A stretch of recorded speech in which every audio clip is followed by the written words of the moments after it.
rest of these people in, and then we should be good to go.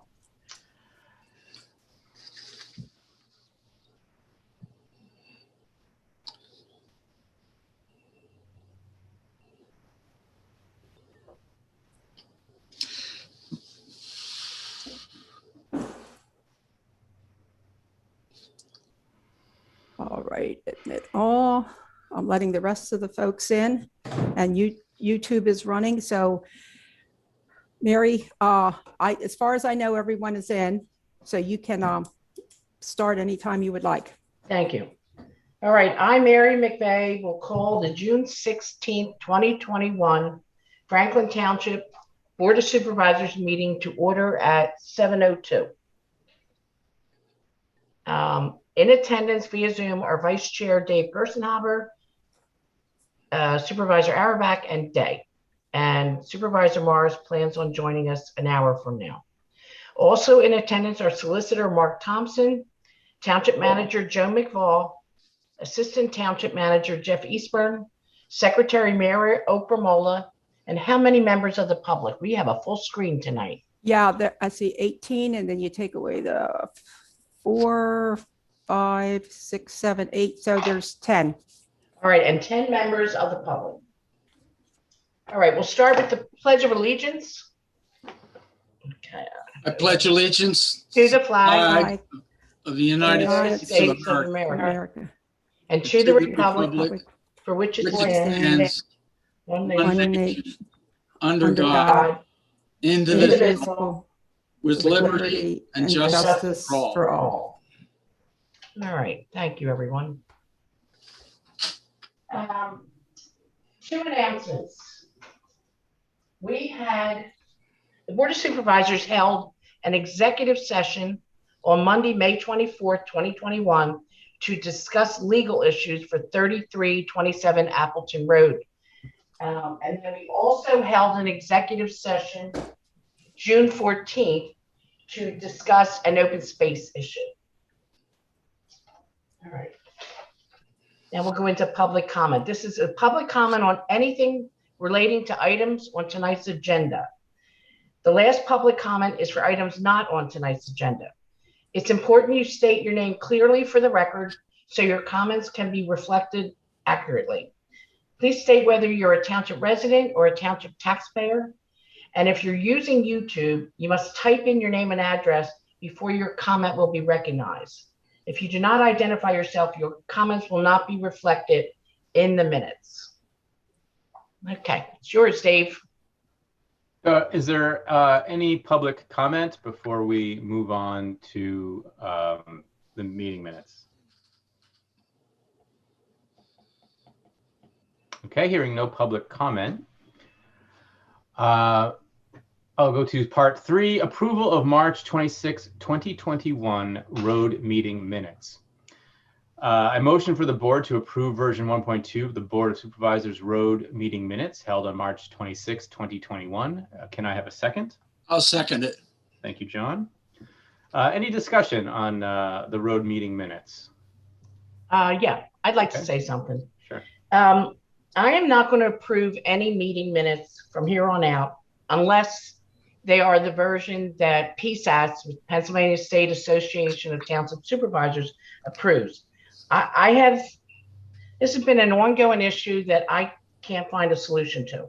I approved minutes at the last meeting, and then I discovered they were not the same minutes that were in my book. So I don't know what I approved. And I listened to the YouTube 2 times. I refused to listen to it a 3rd time. I'm banging my head against the wall trying to figure out these minutes. So I'm done. I will vote nay on all meeting minutes approval unless it changes to the PSAS format. So that's my comment. Thank you. Is there anything in the road meeting minutes that you don't agree with?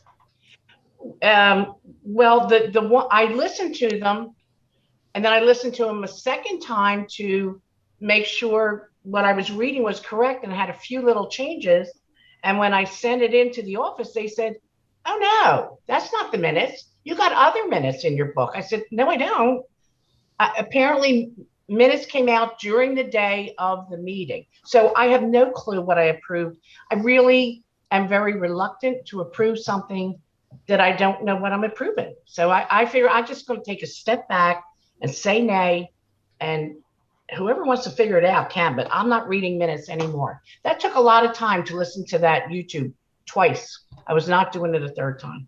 So I don't know. I can't deal with any changes day of the meeting. I just can't. And I know there's many of you that feel the same way. And I bet you guys don't know what you approved either. But I'd leave it at that. And Well, yeah.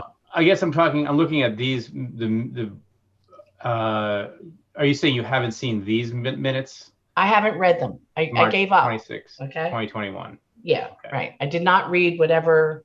Well, yeah, I mean, I think that these are, I mean, all right. I think they're in pretty good shape, but I don't know if, but I'm confused. Dave, I don't think there's, the minutes that I read, I had very few changes. Now this new set, I didn't read it all. I'm guessing I would have very few changes.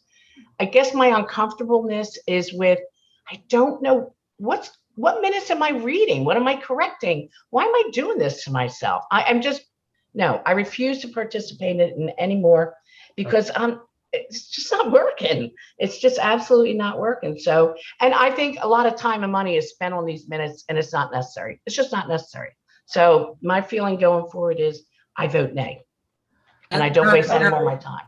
Mary, I sympathize with you there. Yeah, but I think I'm sorry, John, go ahead. I'll finish. Go ahead. Mary, I can sympathize with you. Remember last week, I did not approve this set of minutes because I really didn't get it in a timely manner. So I've since reviewed them and I'm pleased with the text of them, but I understand your frustration. Thanks, but the issue is not, what I'm hearing from Mary and John is not an issue with the minutes. It's an issue with process. So, right. Mary, what I'm hearing from you is that you're not seeing the minutes in enough time for you to read them. So I'm just a little confused because these were, I can only speak with what I have. These were in my book and I got the book on Sunday. So I had plenty of time to read these minutes. Did something happen to your minutes? Yeah. We're talking about March 26th. Exactly, right? Donna. That's exactly my frustration. I picked up my book on Friday. I read it over the weekend. During the day Wednesday, when I wasn't here, a new set of minutes were sent out via email. And I wasn't aware of that. And so I reread what we didn't approve. At the last meeting, we asked to push it to this meeting. I reread it again, listened to YouTube again, but I wasn't reading the right minutes and didn't know it. So I thought that was just a total waste of my time. I'm done. Okay, so wait, Mary, you're making a really good point because I read the minutes in the book, so that's what I'm voting on. So if these aren't the right minutes. So can I just clarify a little bit here? I'm sorry. The last board meeting, there was 4 sets of minutes that were getting approved, and I tried to push through 4 sets reluctantly. I probably should have held back, and I didn't. There was 3 that were approved and 1 was held back. What you have today is the updated information that was seen at the last minute, right before the board meeting for the road meeting minutes. So for the last meeting, not this meeting. Yeah, so nothing has changed at all since last month. So okay. For this, so we're just to clarify what I think Mary's trying to say. These were changes that were made prior to the last meeting, and she was struggling with wondering whether she had the right one. I thought I clarified by highlighting the changes that Mary had requested, and I added those highlighted sections in the minutes. Mary, let me disagree with you on a little point here. I wasn't aware of these minutes that I guess are approving tonight. I didn't read them. What I went over, I didn't know this last revision even existed. So what I'm saying, that's my frustration. The changes are minor, but I just can't approve what I don't know what I'm approving. It's craziness to me. So I'm backing out. I'm saying nay, and you guys do what you want. And yeah, if you change the PSAT formula, which is very succinct, I will read them. I will vote on them. But no, these I really don't know. And I think some of you guys approved minutes that were in your book, but they changed during the day before the last meeting. That was so Mary, I just feel like you're confusing something, because at the last meeting, not this month, but last month, everything, as Mary was saying, there were several versions of minutes.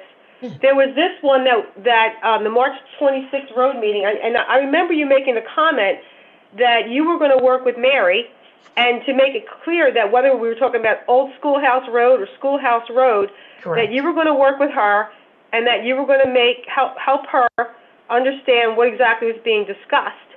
And then we got them in our book, and I had the book. I started looking at the book on Sunday. I may have even had it sooner than I probably had Friday. Those changes are highlighted. So what's in our book are the minutes that I believed you and Mary worked on, and I'm fine with it. No, that's what's wrong, Donna. What I worked on, I said, Mary, I will go back to YouTube. I will listen to it again. I'll give you my comments, which were very little.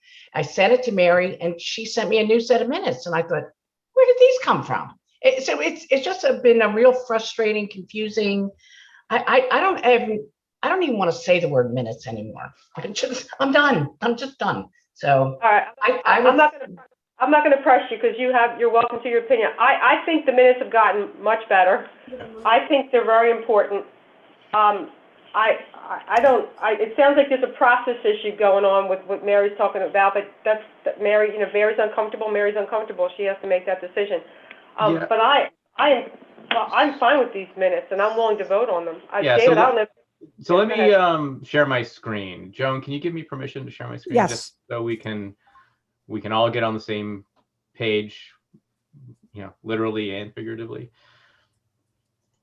All right, so there we go. Share screen, share. Okay, so we're talking about these minutes, the March 26th roadwork meeting. Correct.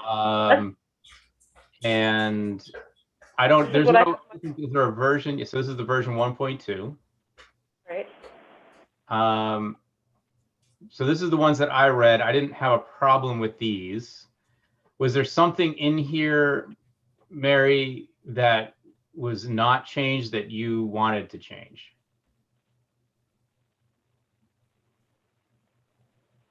But these are the minutes we're talking about, right? Yeah. Okay. So I mean, I think, and I agree with Donna.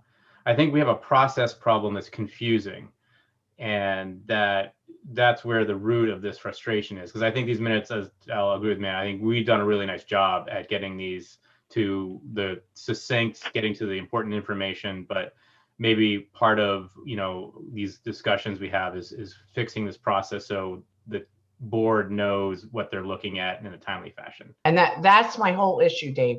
Yep. I was not looking at, or what I thought I was looking at. No, there was another version that had come out. Yeah. So I thought it's not, I think the minutes are well done. We have the information in there.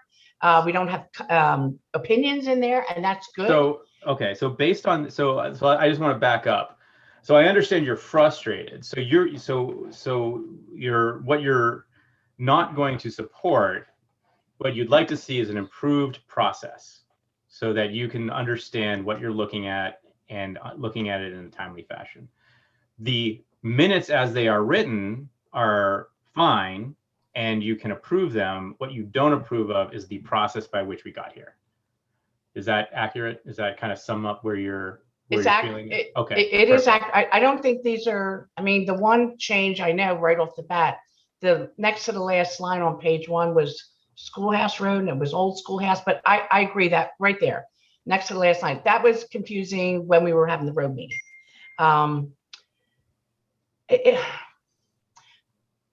That's my frustration, but I, honest to God, I didn't read this last version. I thought, no, I'm not doing this again. It's crazy, Well, so that's why I feel I'm going to take a step back and just say nay.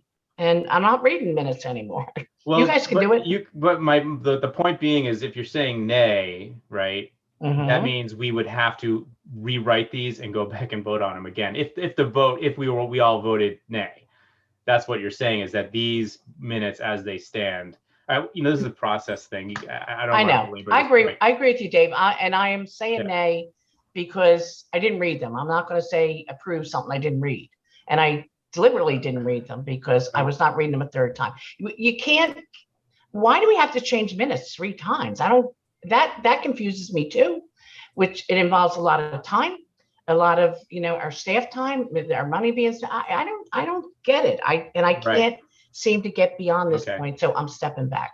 All right. Thank you. So go ahead, have your vote. That's my comment. Okay, let me stop sharing here. All right, so let's go back to this thing here. All right, so all in favor of approving the minutes for the March 26, 2021 road meeting, all in favor say aye. Aye. Aye. Any opposed say nay. Nay. Motion carries 3-1. All right, so again, approval of the May 19th, 2021 meeting minutes. I motion for the board to approve version 1 of the Board of Supervisors meeting minutes held on May 19th, 2021. Can I get a second? I'll second. I'll second that. Okay. Doesn't matter, whatever one, David. All right, John got the first one. I'll give it to you, Donna. Any discussion on the May 19th, 2021 meeting minutes? Okay. All in favor, say aye. Aye. Any opposed, say nay. Nay. Okay, motion carries 3-1. All right, so we'll move on to reports. John, can you take the first treasurer's report? Yeah, I make a motion that the board approve the May 2021 treasurer's report, which includes the following disbursements. The general fund with disbursements and transfers of $146,340.85. The Park and Recreation Fund with disbursements of $7,110.72. The Open Space Fund with disbursements of $6,098.75. And the Capital Reserve Fund with disbursements of $4,437.50. The Fire Hydrant Fund with disbursements of $580.80, leaving a balance in all the funds totaling $1,650,201.19. I'll second that, John. All right, seconded by Donna. Any discussion or corrections or upgrades? I just have a comment. So, and I'll just probably say this every month. So just remember, I've been asked to go monthly and just do a reconciliation of the general fund with what we have in the bank, along with another fund that I choose at random. And I just want to say I was able to do that this month, and everything looks fine. So just wanted to report that back to the group. All right, thank you for that effort. Thanks, Donna. Hearing no other comments or discussion, all in favor, say aye. Aye. Aye. Aye. Aye. Opposed, nay. Motion carries 4-0. Great. And so I guess I go next regarding the zoning officer's report. In the month of May 2021, there was 15 permits were issued. Quite a bit of work for our zoning officer at $4,271.88 in building fees and $3,510.60 in recreation, open space, impact fees, and $2,907.75 in miscellaneous fees were collected. 31 inspections were performed, and there was one zoning issue reported, and I believe that had to do with bamboo. And it's Joan, that looks like they're working on that, right? So that they are trying to reconcile that. Yes, they are. They have a contractor that is taking care of it. So the zoning officer is working with them. I just need to make one correction here. That $3,510.60 is an impact fee. It's not recreation and open space. It's just strictly impact. Okay, so we'll correct that in the motion. Okay. Do I have to read the motion again, Joan? Or Mark, does it have to be read again? No, you don't need to read the whole motion again. okay, so we're going to correct the $3,510.60, and that's going to be an impact fees, and that alone. Okay. I do want to make a comment. So, Joan, I know we talked, or I think you said something about that you are getting a lot of complaints about high grass. So it looks like all those issues have been resolved because we don't have them in in the report? Well, there is one, I just talked to the zoning officer yesterday that he's going to violate because the grass was a foot high when we sent a nice letter saying, please cut your grass, and now it's 2 feet high. So they didn't respond to the letter, so now they will receive a violation. But the other ones seem to have taken the letter to heart and have mowed their grass. Okay, so we have a pending high grass, so we'll Yes. check next month. Okay, thank you. So Mary, I'll hand it back to you. Okay, the next item is the PC. They did not hold a meeting in June, so there's no report. Is the HARB will provide a brief summary of the Franklin Township Historical Commission and annual reports and updates from the June 1st, 2021 meeting. Are you on, Paul? Yes, I There am. you are. Do I sound normal this time around? Yes, you do, Mickey Mouse. Not Thank like you. someone from Munchenland. We actually did not meet June 1st, but I believe that you have before you in this meeting's packet the annual report. We were obviously and not unexpectedly somewhat less active this year. In 2020 because of COVID. But I'm here to answer any questions. I think really what we did in 2020 is very similar to past years in terms of for the Historical Commission, working on, local township history-related issues and also working with neighboring historical commissions, particularly London, Britain. And then, the HARB's primary function is to make recommendations on applications for a certificate of appropriateness. And so that's fundamentally the bulk of what the HARB did. And I believe that's all clearly summarized there, but if there are any questions, happy to answer them. I just want to comment, Paul, I did read your report. I thought it was really well written. And you are a small group that does a lot of work. And I appreciate the fact that you try to work with other townships to increase our exposure to, very interesting topics. And COVID shut down a lot of things, so hopefully in 2021 we can get back. But I don't want to lose sight of the fact that you did that resource atlas. That's pretty sharp, and that's pretty. It's good that we have that now. So thank you. Thank you. I will, perhaps to my disfavor, point out it did take longer than I'd hoped, but I think we do have a very accurate one. And in terms of interacting with other groups, I would like to point out that we have hopes, strong hopes for starting up the talks program that we operate in conjunction with the New London Area Historical Society this fall. We have somebody scheduled for November.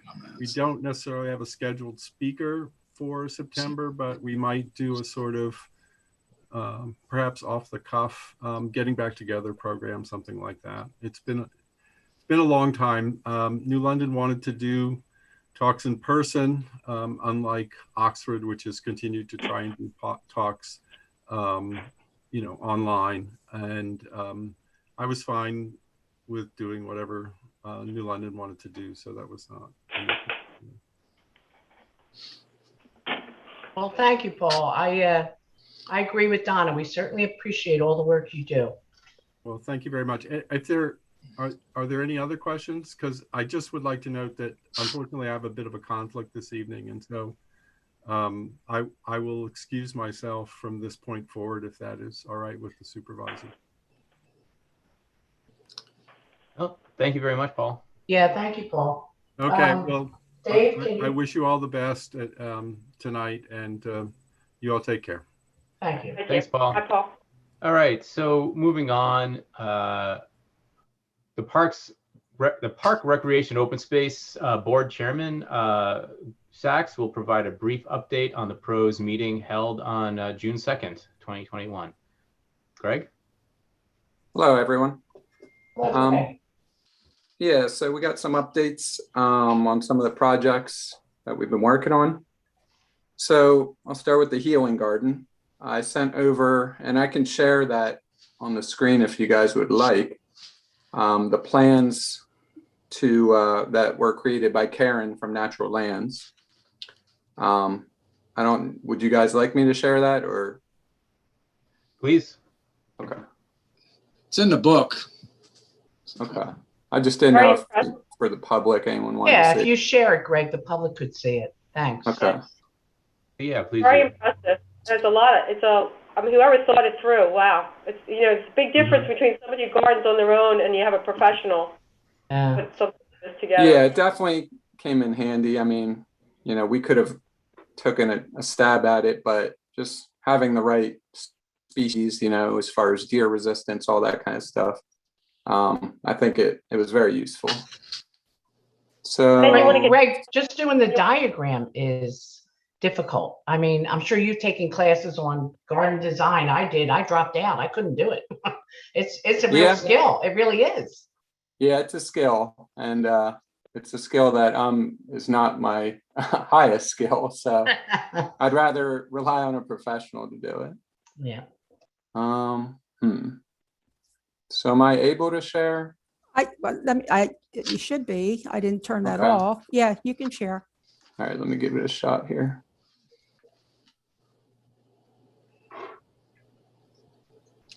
Okay. That's good. Okay. So, all right, so this is the design that Karen just put together for us. Can you see it? Everyone see that? Yes. Okay. So it's, the layout is very similar. We didn't make major changes. But obviously, the species and all that will be a major difference. One of the major differences, if you'll see that with the octagon in the center, currently there's 4 pathways to walk to that center point. So we're getting rid of 2 of them, and by doing that, we can reuse some of the boards that are still in good shape and replace some of the rotting boards. At least that's our hope. Is once we dig them out, then we'll know for sure if the boards are still good. Because above ground, some of them look good, but you never know once you get them all out. Species wise, or I'm sorry. So another change, if you look at the bottom of the screen, is the existing hedgerow there is to remain intact, except for there's going to be about 3 shrubs that are going to be removed, and that'll provide a new access point, which will give more visibility to the parking lot. I think a lot of people don't even know that garden is back there. So that it'll be another kind of access point that'll take you right to the center of the garden. So that should come out nicely.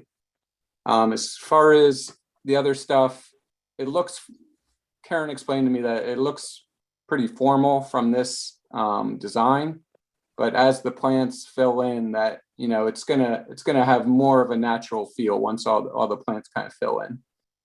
So all the different patterns on there are going to be different species, and they're all listed on the side here. So the center will have 2 small trees. Then there'll be some shrubs surrounding it and some other perennials in there too. And so basically this is what she sent over as far as what kind of species we're going to be installing.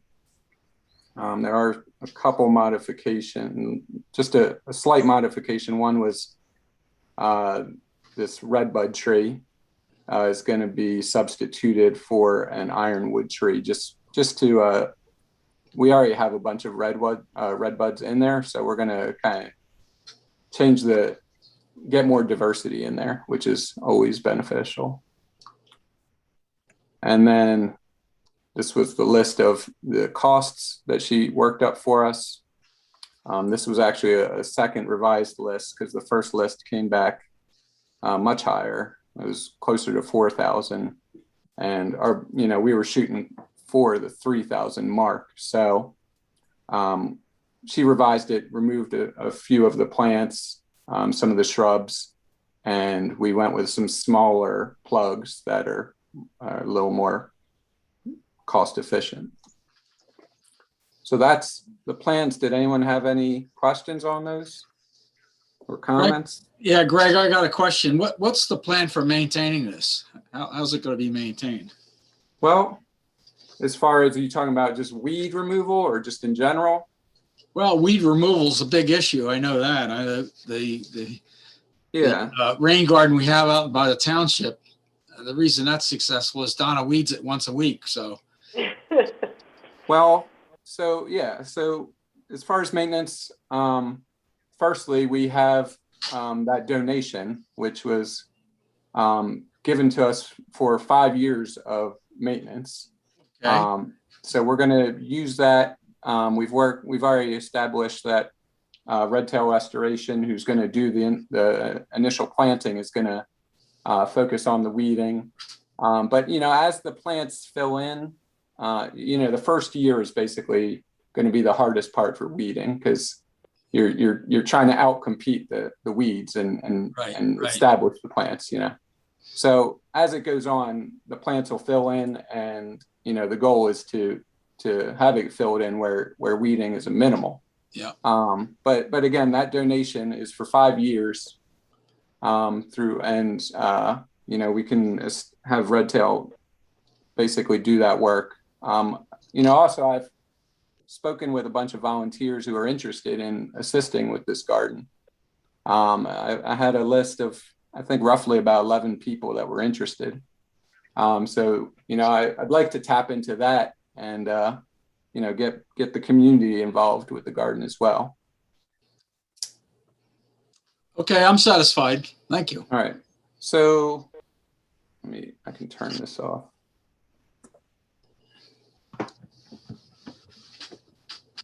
All right.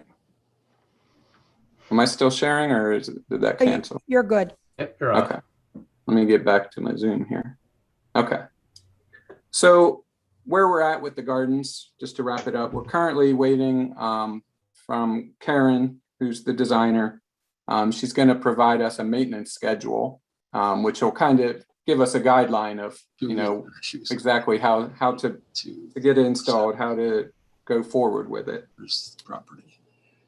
Once we receive that, we're going to proceed with the scheduling of the site prep work. That's going to be going through Signature Landscaping, or I'm sorry, Signature Landscapes. And you know, since now we're really in the summer and we're starting to get to the hot parts of summer, at this stage we're shooting for getting all the prep work completed through summer, and then have a fall install, which will just be, you know, a more successful install because of just the heat and the rain. So that's where we're at with the gardens. Was there any questions on that, or can I move on? Okay. That's really good. So the yoga class, just to update, the first yoga class was held at Crossan Park this past Monday. I thought it went extremely well. We had a good turnout. There was a total of 13 people there attending. The weather was great, so I think it went pretty smoothly overall. And we're going to continue with the classes.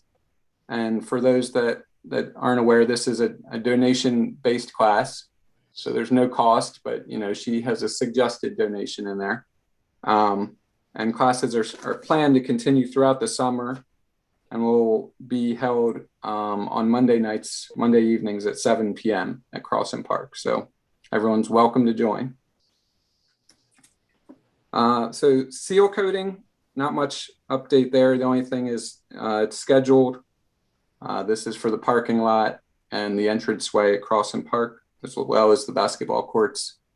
It's scheduled to be done August 10th through the 11th. Of course, that's weather permitting. So that's all the update on that one. Ryan, who's one of our Eagle Scout projects that we're working with, he updated me recently. He was still working on gathering information and getting approval through his scouts.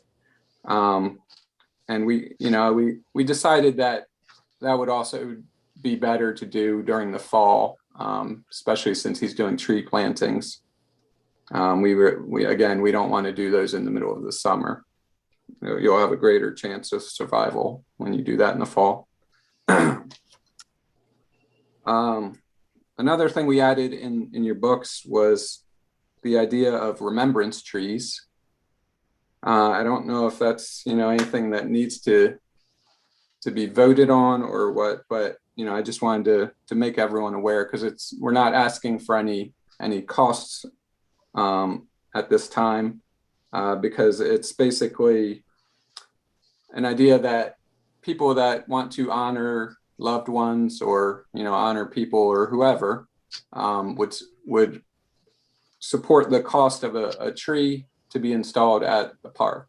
And that would also include a small plaque that would honor the person that would be installed near the tree.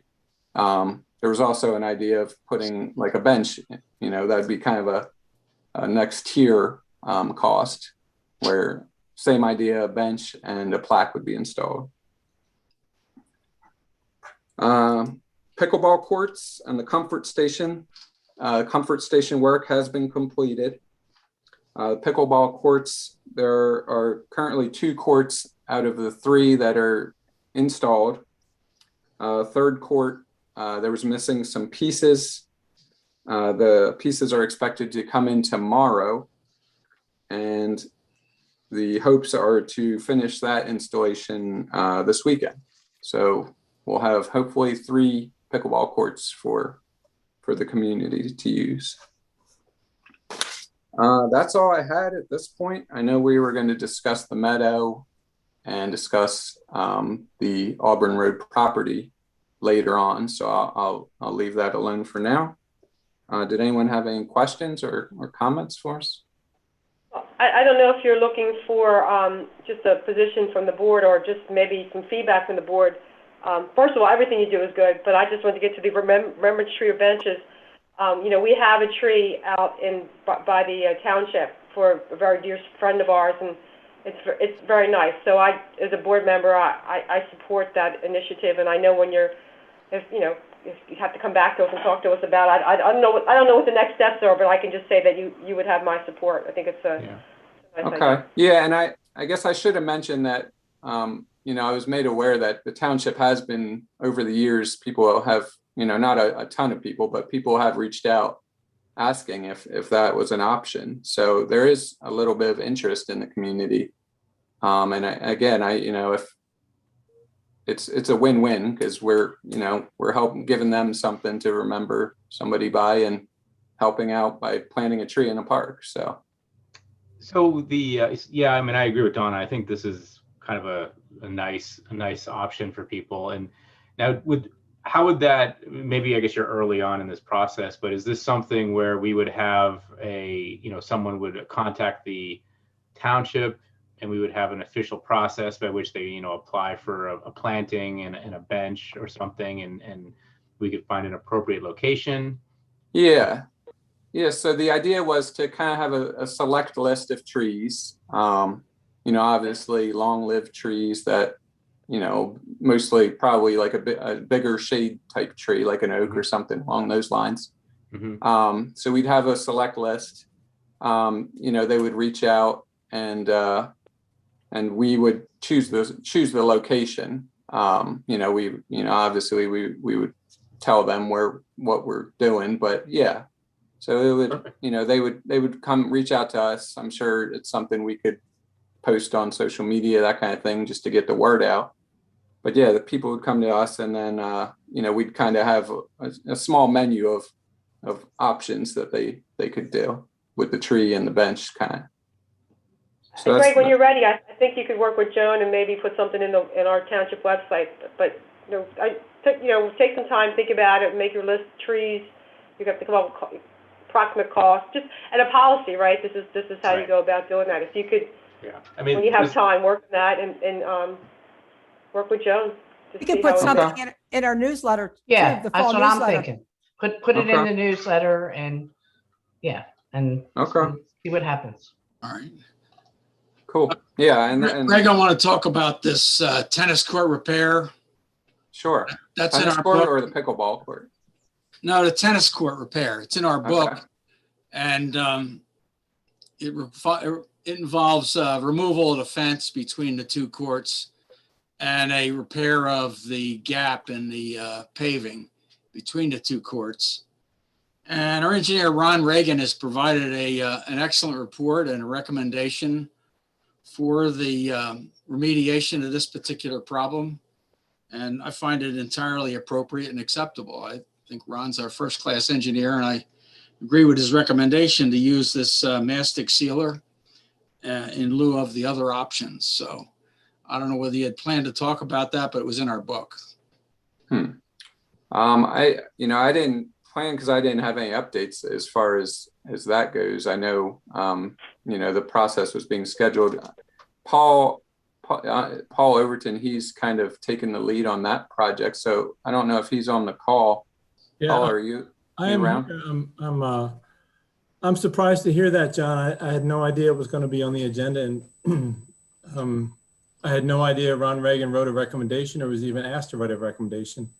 It's a very detailed report with a recommendation and logic and reasoning behind each recommendation. So I think it's appropriate. I would accept it just as it's presented. So, but you mentioned, I haven't read the report, or I have no idea what you're talking about, but you did mention removal of the center fence, and I would definitely like the pro group to discuss that, because we discussed it before and feel the center fence is important to keep in. Although I know some people on this call have something to do with, they want to get that fence down, and I think that's a big mistake. So, well, looking at the long term, years back, we had looked at the tennis courts, and that was on the remediation report or plan for the tennis courts, and the removal of the fence was always one of the key elements in it. And the second item was repair of the gap and to resurface it so it looked like the rest of the surface. So I think Ron's report addresses all those issues appropriately. Yeah. Ron, could you jump in here and explain why we're going with this mastic product over another product, and why you think it's a good idea, and why we have to remove the fence to do a good job? You have to unmute yourself, Ron. It came down to three alternatives that we were looking at. Typical, your standard asphalt surface, just doing a sealant, and then doing the mastic.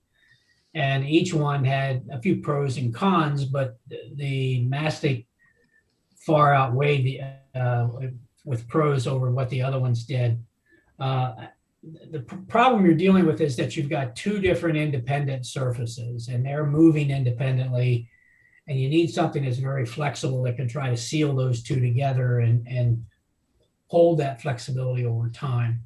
But at the same time, it needs to have enough coarse roughness, kind of a surface that the color surface will adhere to it. So the asphalt isn't flexible enough.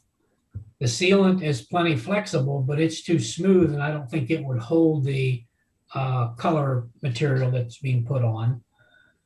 So the mastic seemed like it has all those capabilities. It has some structural component, it has a flexibility that we need, and it has a rough surface so that the color coat would adhere to it. All three are can be done easier, and I think last longer if the fence is not in the way.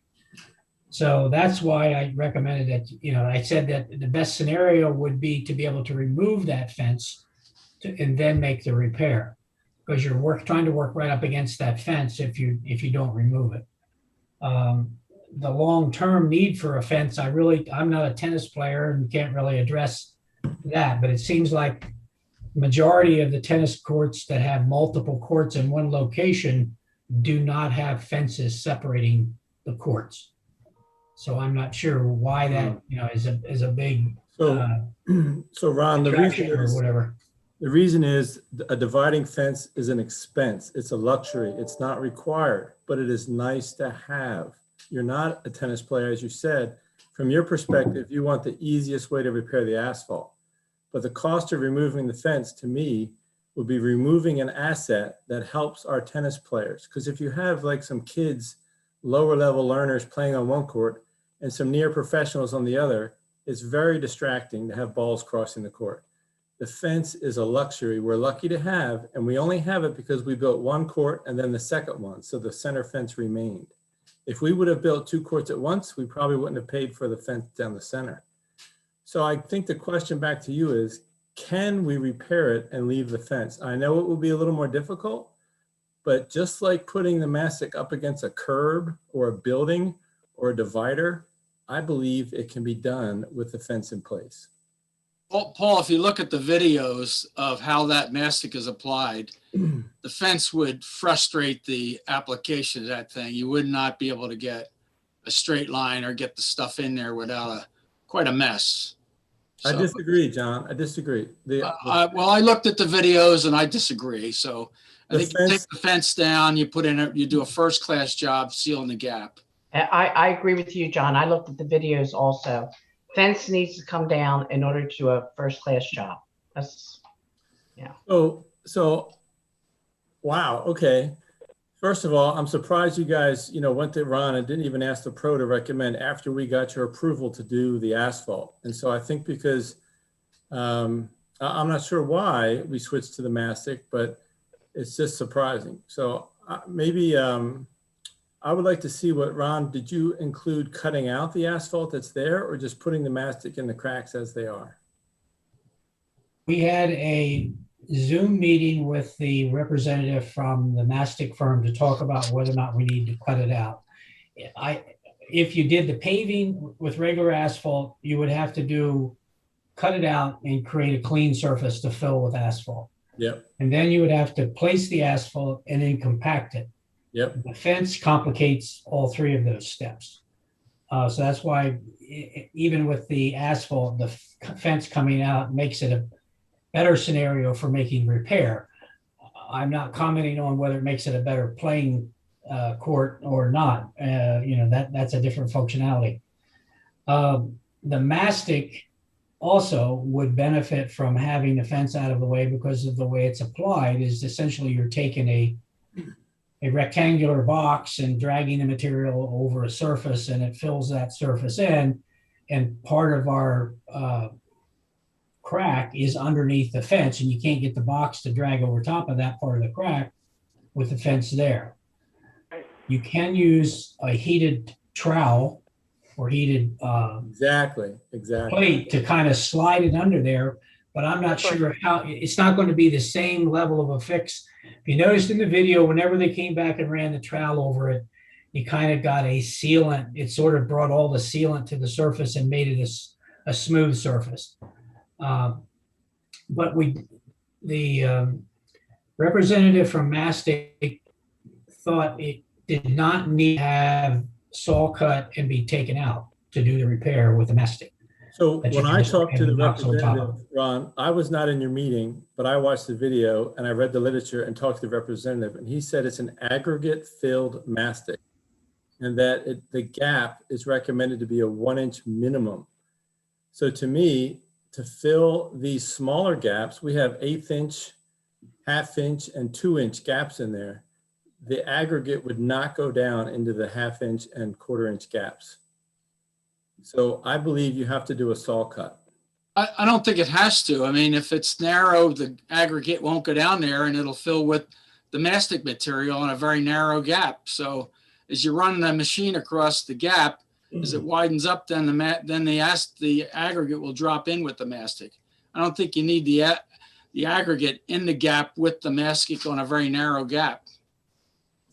We showed pictures of the gap. Unfortunately, the representative from the mastic company could not come out and look at it at the site, but we did show him pictures, and he felt that they have different size aggregate that you can use, and that you could do some of the smaller cracks with a finer aggregate. Yeah.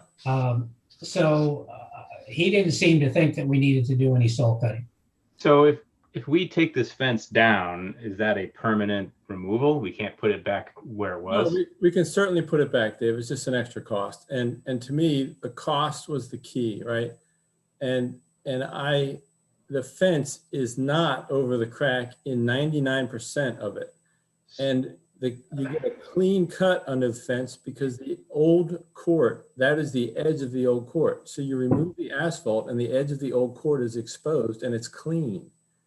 So if our contractor has difficulty placing the asphalt, I would like to try to get a different contractor who would like to have a view and have an opinion on it. And if none of the contractors are willing to do it, then I will agree that we need to remove the fence.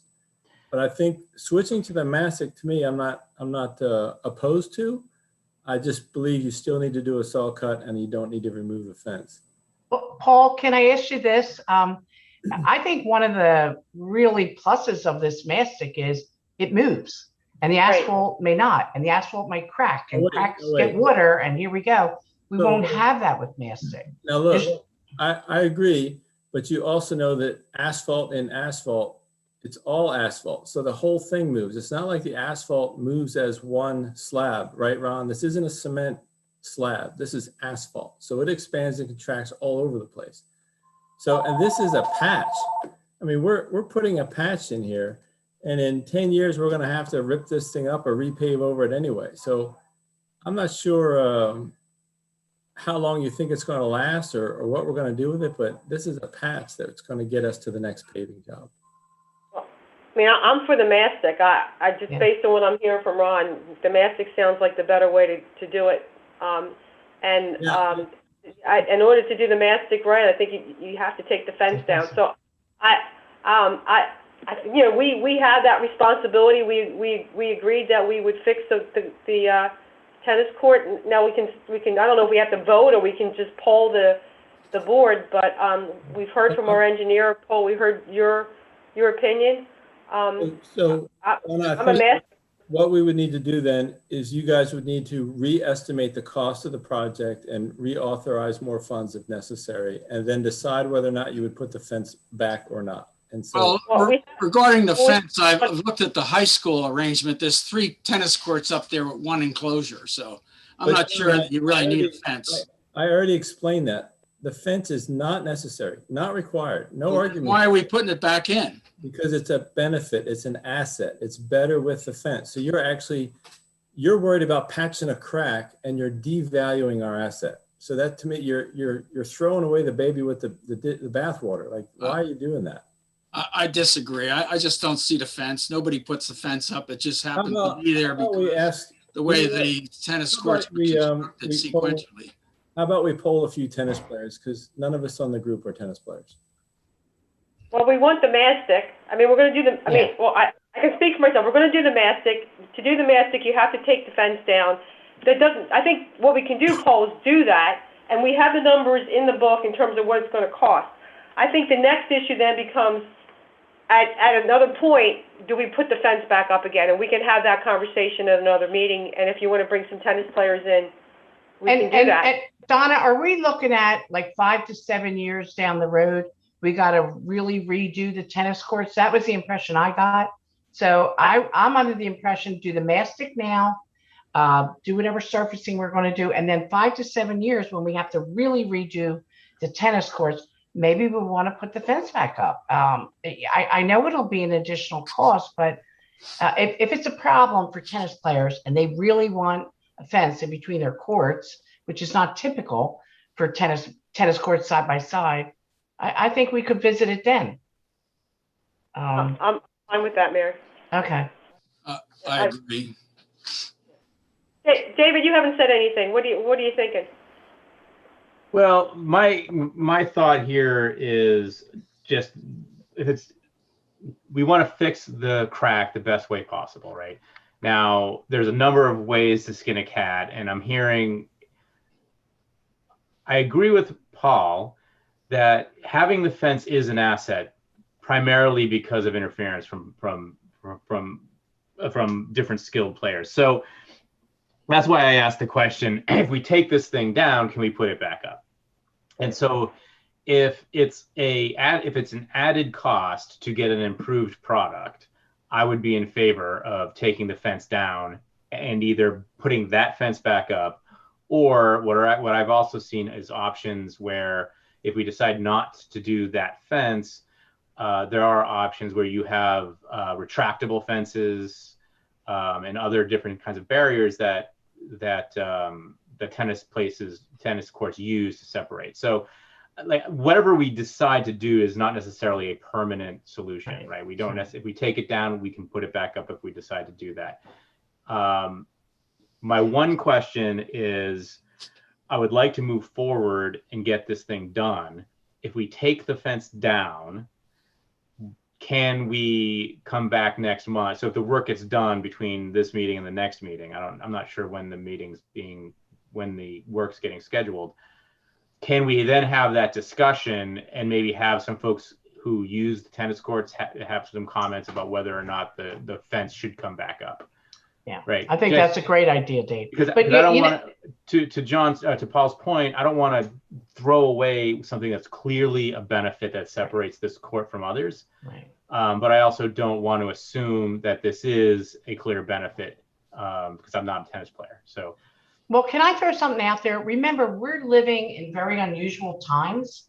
We're going to be getting money from the federal government, and all these costs that we're going to pay to fix our tennis courts, pickleball court, we probably can use federal money to take care of that. So it will be an additional cost if down the road we decide to put the fence back up.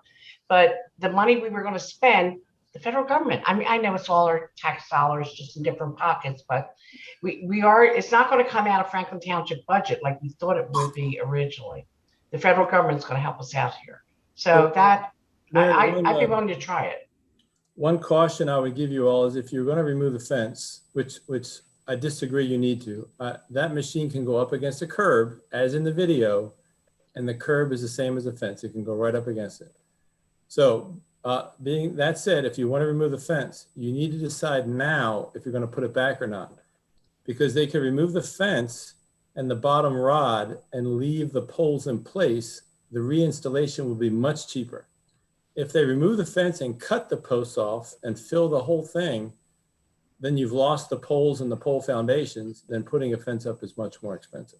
Okay, Jeff, you're raising your hand. You want to comment on this, Jeff? If you don't mind, please. We have one estimate to remove the fence, and that is $2,875. We then have a second estimate to remove the fence and reinstall it at $2,860. Okay. But Not much of a difference. Jeff, that was assuming the pole stayed, right? That is correct. So Okay. the cost of the fence movement is as much as the patch. That's why I avoided moving the fence. You see, you just double the cost of the project. And I was trying to be conservative with your money and do the best we could going up against the fence where the tennis players never walk or never touch, and it's out of the court of play.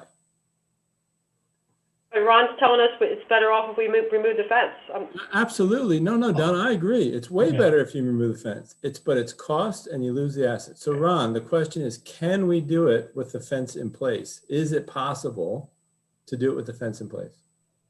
I would say, yes, it is possible, and it's probably easier to do with the mastic than it is with the asphalt. The asphalt would be very difficult to do because of the compaction step. Yeah, it is, but my report said that the better scenario would be able to remove the fence and then repair it. And so if all things are, if you don't need the fence, then let's take the fence out. If you want to keep the fence, keep the fence. But if you can spend $2,800, remove the fence and do the better repair job and put the fence, it sounds like it's the same price to remove it and put it back as it is to permanently remove it. Right. Consider removing it, putting it back, and do the repair in between. So I guess seems to be something wrong with that estimate, that the cost to put it back and remove, John, I think it's the same. Something's not right there. John, it's two different vendors. You're just getting two different vendors. It's two different vendors, and the one vendor to put it back was the original company that installed it back in the day. And Jeff, let me ask you, when are they scheduling to do the tennis courts? What are we looking at? July, August? Do you remember? Well, if we can agree on something tonight, we can start putting the wheels in motion, and Mr. McGinn could possibly come out in July. But depending on what avenue we go with the fence, I've got to contact each vendor. One can start soon. The other one, I don't know. I'd have to contact him. So it's two different vendors. One's going to do the tennis court and one's going to do the fence. Is that correct? No, the two different vendors, Mary, are for the fence. One Okay. vendor would remove it, keep it down, take the posts out. The second vendor would take the fence down and then reinstall the fence, leaving the posts in place. Okay. So Ron, can we get what we, so let's assume we're going the mastic. If we do the, take the fence down, but have it set up that you can easily put it back, you don't remove the post, are we gonna be able to get the kind of job we wanna get, or do we have to actually remove the fence and the post to get that nice job for that crack?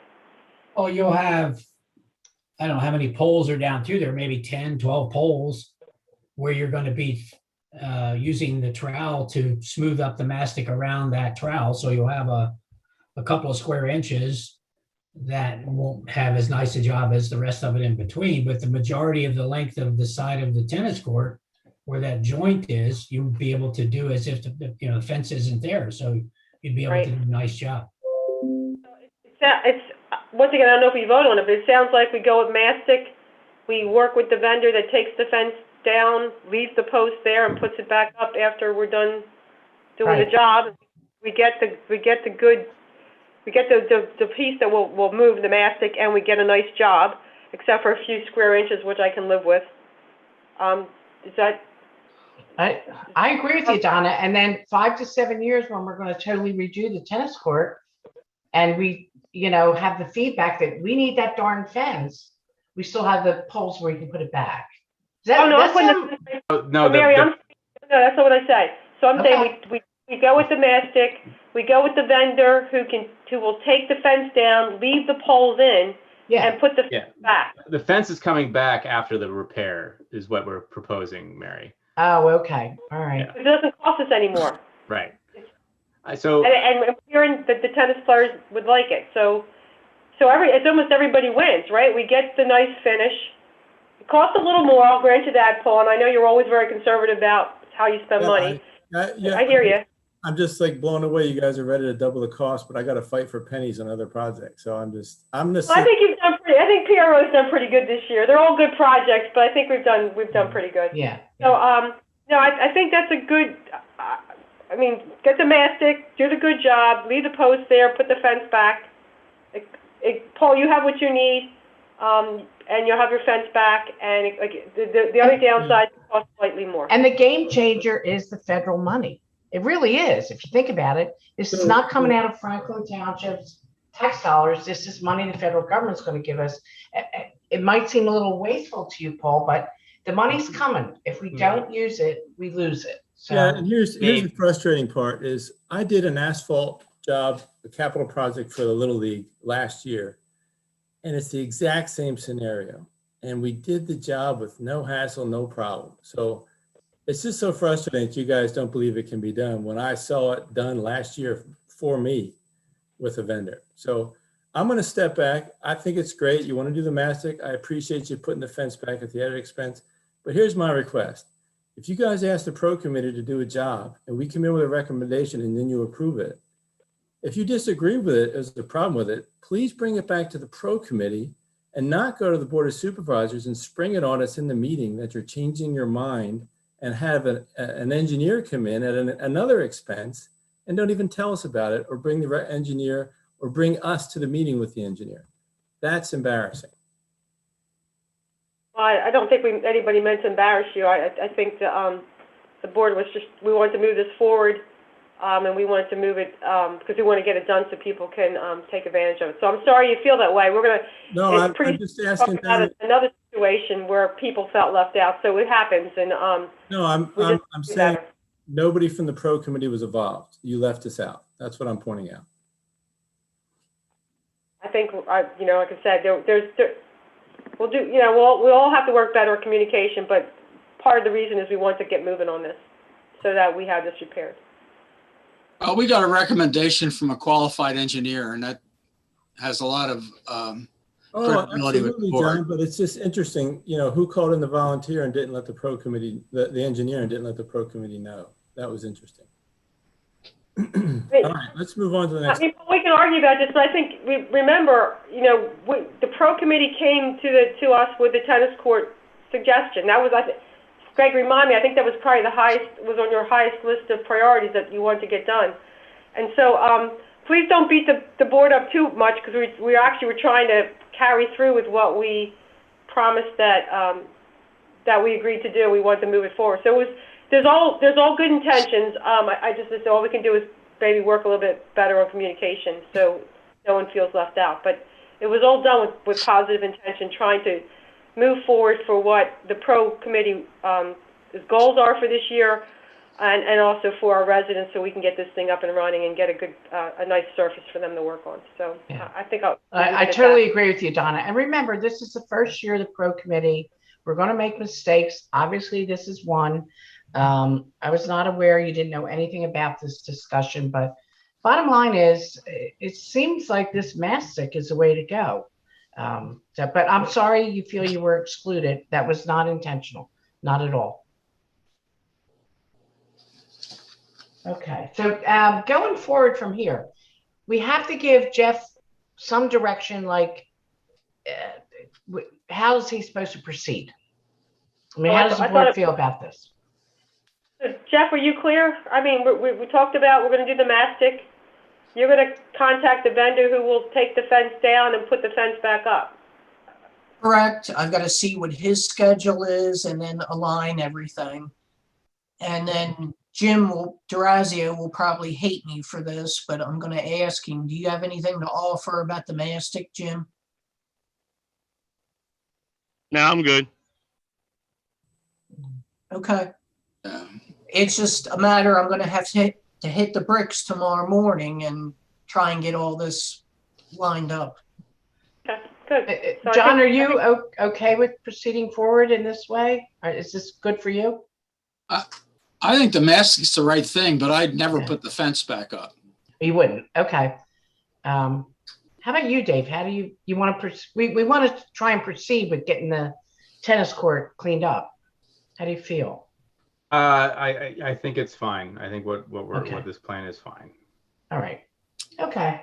So I'm guessing that's decided. So we're going to take the fence down, do the mastic, put the fence back up after it's color coded. Right. Okay. Right. Okay. All right. Dave, next up is the comp plan. Nancy's not on, so could you proceed? Sure. So this is Kathy Goen is going to provide a brief update on our May 25th meeting. Kathy, are you with us? I don't see her on. Yeah. Okay.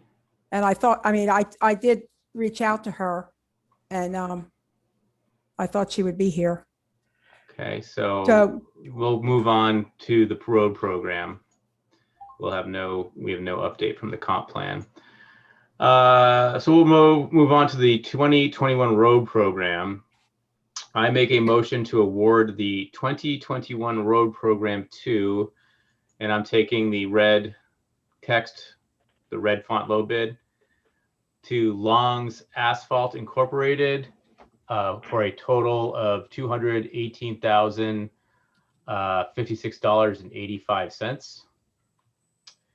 David, I think we got an issue here. If you take the whole road program and add in what goes along with it, we don't have enough money to do it. So I think we need to debate the scope of work, because I looked at it a little while ago and it doesn't look like we have enough funds to execute the whole road program. So Joan, will you jump in there? Yes, John, we do, if you take into consideration that the amount of work that's listed under yard works and the pipe will come out of the stormwater. Oh, all right. Well, then Okay. there was another item in there. I saw there was a $7,500 cost for a guardrail, and I thought we had already taken that out of the guardrail budget. Right, that should be there either. So that's done, and that's taken. All right, so you could do the entire program then? Yes, I feel we could. Yes. John, So- the question I have is. I'm good with it. I just didn't, Yeah. I didn't know about some of those issues because I just did some arithmetic and we didn't quite have enough money to do that. So, Joan, have you withheld? So I see some of the money you put in is money left over from this winter. Have you withheld money for, I don't know, a December storm or Yes. something like that? You Mary, have? Mary, Okay. I save about $10,000 for salt and $25,000 for equipment to remove to deal with an early snowstorm. Okay, so this money you say that's left over from the 2021, clearing, okay, you've pulled that money out. All right. Yes, that's the net amount there. Okay. okay, Well- David, sorry to interrupt you. You're That's okay. you're right on with your motion. I just didn't think we had all that money. So. Yeah, no, that's fine. So what I'm looking at now is what's called the project summaries, which gives us all of the projects and then a number of bids. And I'm reading the lowest bid, which was from Long's Asphalt for $218,056.85. And this is for the Hess-Mill, Gypsy Hill, Schoolhouse, Duncan, 129 Cavender, Mackey Court, and Laurel Bridge. Yep. And let's see. So finishing up, do I have a second? I'll second that. Yep. Okay, Mary, thank you, Whatever. Mary. Any further discussion on this road program? I just want to make a very brief comment. Ron, I really appreciate how much you work with us, and I cannot believe we're where we are. We didn't think we could do all these roads, and we can. And you were, except for one road, you were spot on. I'm very, very excited about it. I'm also excited that the low bidder was Long Paving, because I've looked at more roads than I care to admit. And everyone that I really thought was top notch was done by Long Paving. So I'm very happy they were the low bidder. So yeah, I just think this is great. Yeah, Mary, I was pleased that that some of the pavers that we've had lots of trouble with in the past, I'm not going to mention their names, did not bid. Yep. Yeah. And Long, they do a great job, and they were the low bidder. I mean, it's just wonderful. And Ron, I really appreciate all the work you've done directing us, and yeah. Yeah, the issue we've had in the past with some of the contractors is that they do the job and they leave, but they won't clean up the details. And Right. We'll see how this plays out here. Well, I think one of the advantages we have, John, if you agree, that we're going to have Long do our mill and pave, but we're also going to have Yardworks, Jim, yeah, I do know. all these piping, stormwater, all these issues that he cares about, and he'll do the job correctly. I just think it's the best of both worlds. Well, there's just a wide range of minor little issues that develop whenever you pave a road. And some of the guys we had in the past just wouldn't do a decent job. Their overall paving was good, but they just wouldn't pay attention to the details. And you couldn't get them to come back to do any of it. They just stonewall us. So hopefully we got a decent paver, and I think we got Ron. He's going to watch that. And we have Jim to do all. We have a lot of eyes on it, which I think is important. So I think it's great. All right. Okay, we vote on the motion now, right? Any more? All in favor. So is there any other discussion moving forward? No. Okay. All in favor, say aye. Aye. Any opposed, say nay. Okay. Motion carries 4-0. I think Nancy's still off. And so now we're going to John.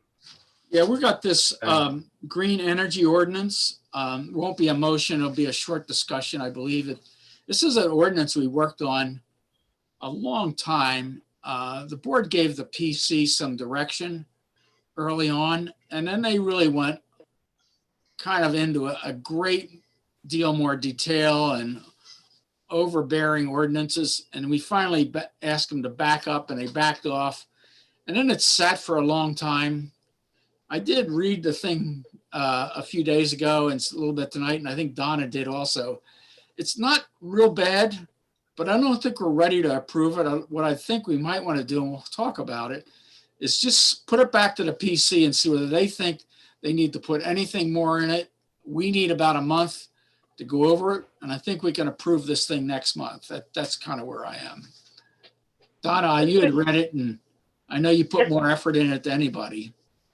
Right. So I do have comments to make, John, because I think, I mean, I have actually physical comments that I'd like to make, but in terms of the PC, I don't think we should go give it to them in a sense of here it is, fix it for us. I think we should say, this is the board has reviewed this. We think we're moving in the right direction. But what we need from you is, are there any gaps? Is there any aspect to this ordinance that we didn't address? So don't give it to them to redo, but just say, I just want you to look. We want you to look at it, and we want you to identify any gaps or anything. And I don't know if you want to go this far. I have to look at Joan's face. Or anything in it that you just think we have totally wrong. But I would be focusing on gaps. Because we think this is the right direction. We want to keep it simple for the residents. We don't want this to be onerous. But then again, when we have the large facilities, we want to make sure that they're following all the rules and that they have decommissioning money and all that stuff. So I think it's about saying, are we missing anything? And depending on how they come back, hopefully there's not going to be much, but we can listen to what they say and then finalize it. So it may take another round, another month or so, John. But yeah, I'm not in a rush for it. I think you got it exactly right. Just giving them a carte blanche to go look at it again. Maybe I know what happened before, and we didn't really appreciate that. So that your direction and instructions, I think, would kind of rein that in. So I think you're right on, Donna. Donna, I would recommend you don't go anywhere near the PC. They took this and fell off the cliff. I mean, it was crazy. Well, what they asked LCL to do, and then LCL did they asked and came back with it, and they threw everything out the window. Costs us a fortune. I don't think the PC wants to touch this. I would maybe lean in the direction of go to UD and see. We tried with Penn State, and the professor was not. He said he would help us, but he didn't.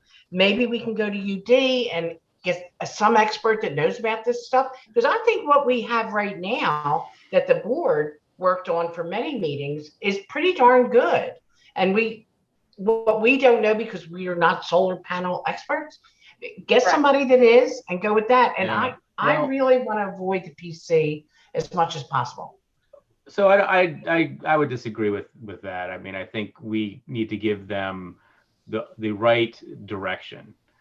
And because that's what they're there for. The Planning Commission is there to help us with these decisions. It's not, and so that's why we nominate and appoint the people that we do, is that they're there to help us. And so my suggestion would be, they look at this, and if they have any questions, we can start talking about, well, what do we need to answer those questions, right? So none of us are solar panel experts. None of us here or on the PC have written solar panel ordinances. But what we have done is compared and contrasted other ordinances with this one.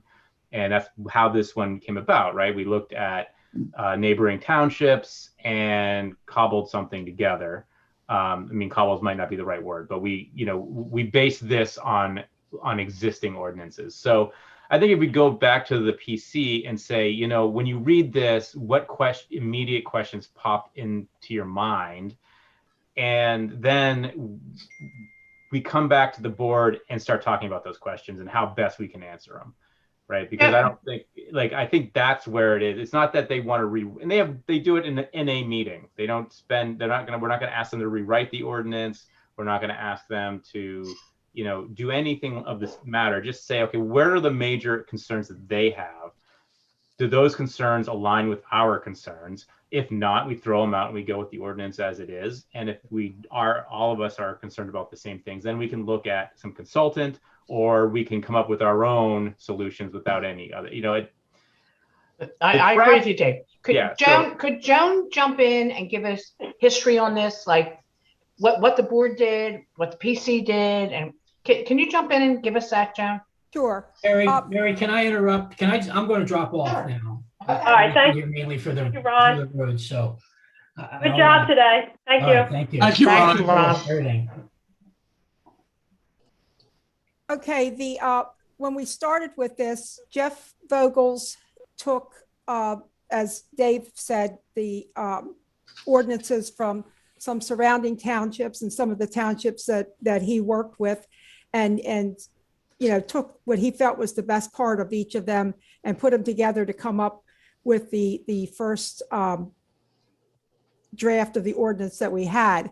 And the board actually went through that, I believe, 2 meetings, if not 3 meetings, and you went through it piece by piece and added things that you as a board would like to see. And we then sent that on to the PC. And when the PC started with it, they came up with, I thought, some good ideas. For example, saying that the solar facility should be measured in square footage, not kilowatt hours, because technology is changing and everything's getting smaller. And therefore, you want to define the footprint, not necessarily how much power it produces. So that was really a great idea. So they worked on that going forward that way for 2 meetings. And then they got to the 3rd meeting and they decided that they had gone overboard, and they took virtually everything, all the restrictions out of the ordinance, including one that I know the board was pretty adamant about, was having the demailing escrow, so that any solar facility would be taken, the money would be there to see that it was taken down properly. And their answer to that was that we don't make people take down barns or other buildings, so why should we make somebody take down a solar farm? But that's not something that you would want to leave in a farm field. You would want the farm field to revert back to the way it was originally. So we got to that point and we just stopped with it because we weren't getting anywhere. And then, of course, COVID hit and we weren't getting anywhere anyway. So it did sit for a while, and Mary had reached out to Penn State, the professor who said he would look at it. And I did send it to him, and Mary reached out to him several times. I reached out to him several times, and he did tell me he had a chance to look at it. And I asked for something, just something in writing that I could present to the board, that you would have it to go over, to review the ordinance with his suggestions. And I have not heard back from him since. So that's where we are right now. So we did take out the manure digester section of the ordinance, the windmill section of the ordinance, because neither of those would fit into the township. And so we're just left with the 3 different types of facilities. One is residential, one is a facility on an accessory building, and the other is a solar farm. So we have residential solar panels now in Franklin Township. Yes. And we have, and I obviously I'm not a solar panel expert, but we have state regulations and county regulations. Like, why do we need an extra layer of regulations for residents who seem to be doing just fine without a township ordinance on solar panels? Well, David, that was the point. We really didn't need to over-regulate the residential stuff, and that's what they got into. They got into a very, very onerous regulation about that. That created some of the backup and some of the.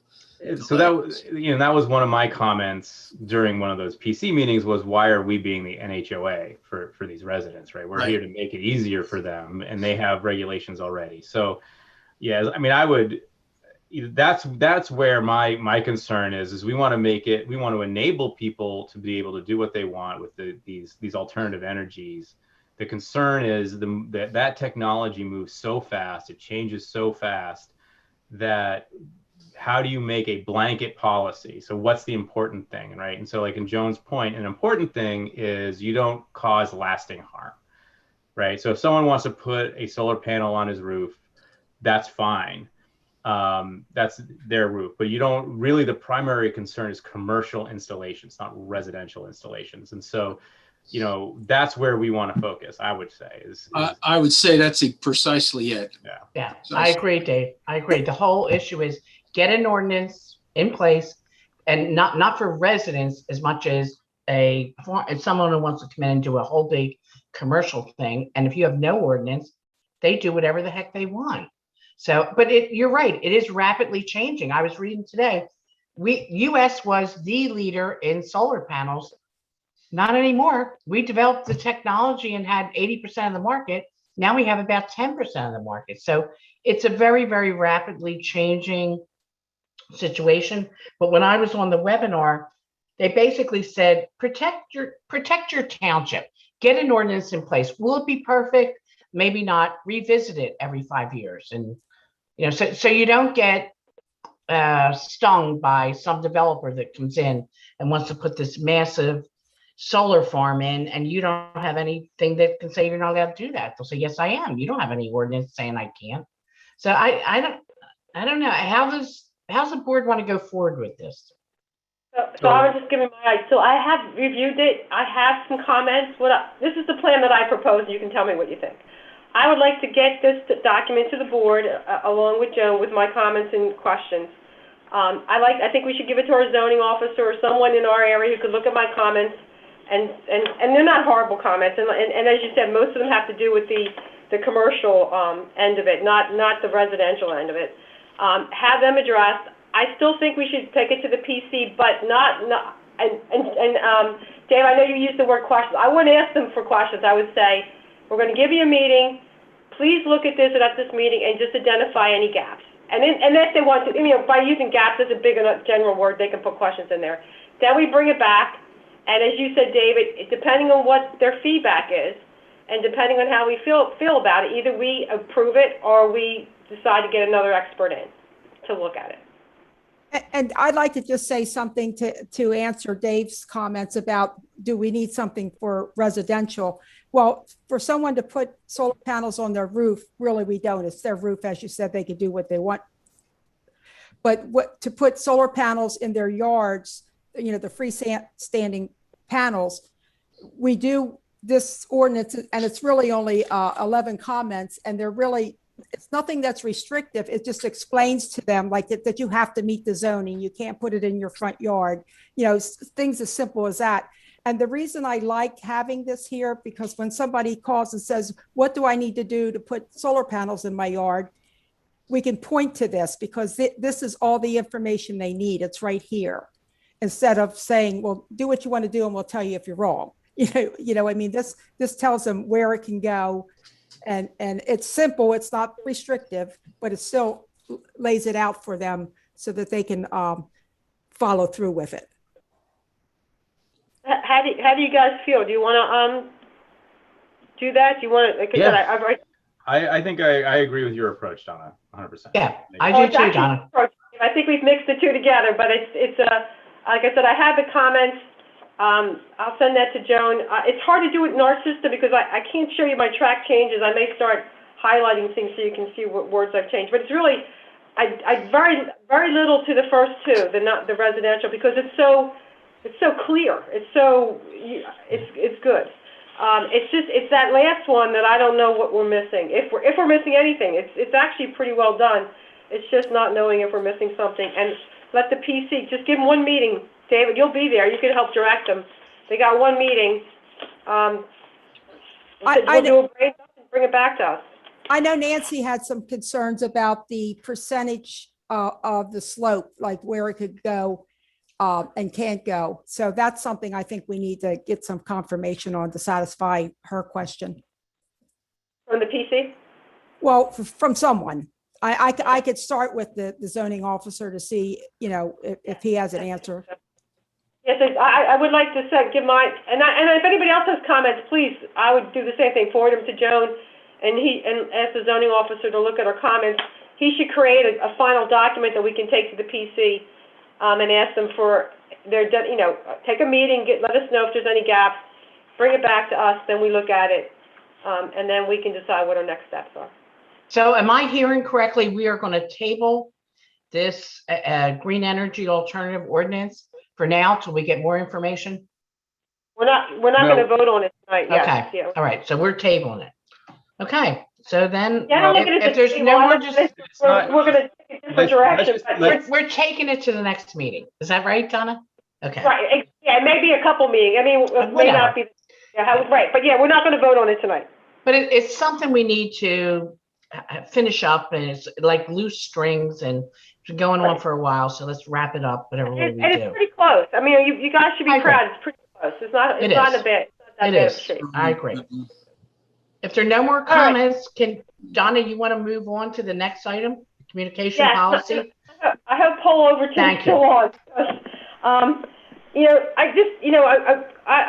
I'll start off. So it's about communication, and Paul, your comments about communication to the PRO regarding us going to our engineer and talking about the mastic without you guys knowing about it. I can tell you weren't, you were kind of hurt.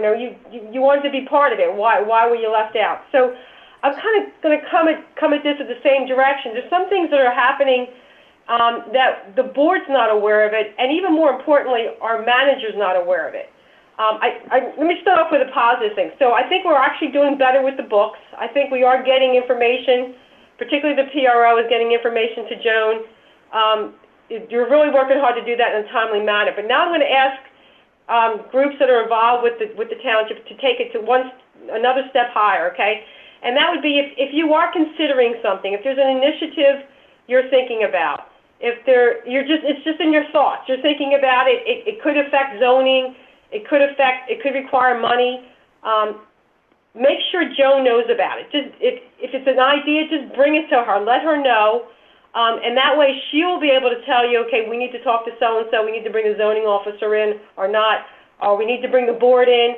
I think it's all about us knowing what's going on as initiatives are being developed. So just, Paul, just the way you weren't happy about being kept out of the mastic discussion, there's a couple things that have been going on that I can tell you as a board member I felt left out of, and I know Joan felt left out of, and we never want Joan to be feeling left out of anything because she's that main point where it all comes to her, and then she can funnel it to the board or whoever, or to a PRO member, or to the HARB, or whoever the right people are. So am I making sense? If you please ask questions if what I'm saying is not making any sense. Well, Donna, I think one of the issues that we've had is that information related to an issue that's on the board agenda comes to us too late. Some issues are simple enough that if you put it on the agenda on Friday afternoon, we get the book over the weekend and a few days before the Wednesday meeting, that's acceptable. But there's some issues that are more complex than that and require more understanding and more time. I'll just point out a few examples that happened during the DeFrancesco issue where we were getting information about issues we're getting ready that we had to make decisions on an hour before the meeting. Complex documents. This is unacceptable to get that kind of information. I know Mary got left out of something when we were talking about the demo hearing. She didn't even see the documents till after the meeting. And I can understand that because they came to us so late. That was an unacceptable situation for me to get information that complex, that late, and want us to make a decision that evening. So that needs to be addressed. That kind of thing should not happen. That's the most recent example. And that happened in at least 3 meetings related to the DeFrancesco issue. Well, I think I think, John, maybe one of the ways we could deal with that is that we as a board would say we're not going to handle it. We're not going to address it. I know with the Francisco, we couldn't do it because we had a meeting, we had a hearing, so we couldn't just not do it for the demo. But that's part of what we're going to have to do. Is just say we can't address it. Yeah, I mean, I think so. Sorry, John. No, I think that's important that you get that information out ahead of us. If you can't get it, then we just put it off for another month. Yeah, I totally agree with you, John, because the situation I was in up until a few weeks ago, I literally pulled in my driveway, jumped in my chair, and got on the Zoom meeting. And whatever happened during the day, I was unaware of. And there's no way I can bring myself up to speed. And it was really frustrating. Well, so we have to make parameters. There's a cutoff time. I realize there are always going to be exceptions. But if they're a big issue, complicated issue, we just have to push it to the next month. I don't know how else we can do it. So yeah, and so I think we're all in agreement that, we cannot function as a board if we're getting information hours before a meeting. Right. We're not, I'm not a full-time, my time isn't fully devoted to township business. And so I'm not always checking my emails and all of that. So the difficulty is, what does the rule look like, right? How do we come up with a process that says the agenda that is posted on a Friday is the agenda? We're not, that's in any additional items will have to be pushed to the following month, right? And we'd have to come up with some rule that says, barring emergency issues, right? And there's a couple of reasons for that. One, we have to advertise these meetings, and we're at we serve the township residents.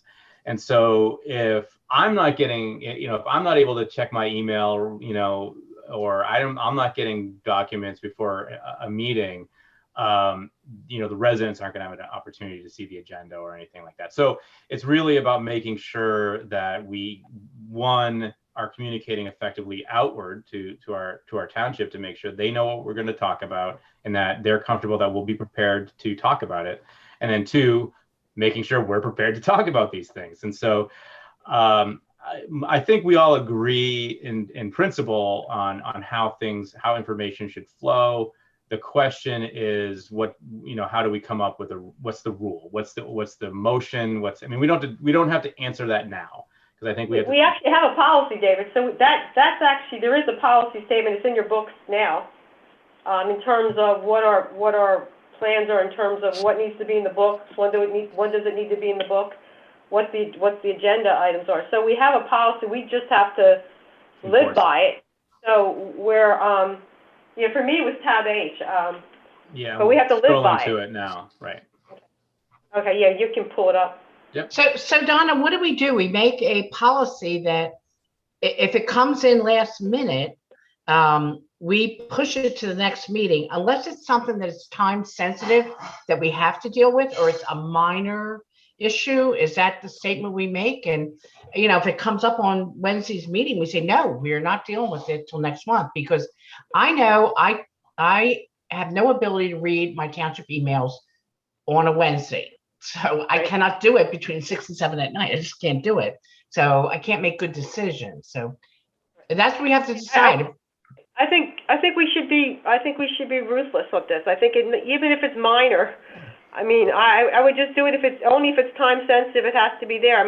We have to follow these rules. And it's not just us. It's the folks that bring information to the board. Right. It's our residents. They have a right to know what we're going to discuss. And it's not easy, right? And we all have lives. Everyone who's helping us, they're all volunteers, and so we definitely understand that sometimes people, have other priorities and they can't get stuff in on time. But I think but if everybody, like Donna said, if we're vigilant about these rules, and I think I've just pulled them up here, and everyone knows the rules, at least, they know that it's all above board and that this is how we should move forward. So right now I'm showing you the policy statement for Board of Supervisors agendas and meeting books. And, I don't know if there's anything, anything in here that we want to add or remove, or if we're comfortable as is written.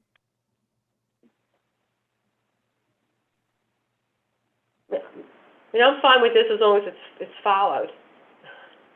And it's really going to be up to the board to support Joan and follow it, to say. It may be good to put this on our website too, so if anybody is thinking of submitting something, they'll know the policy that they need to follow.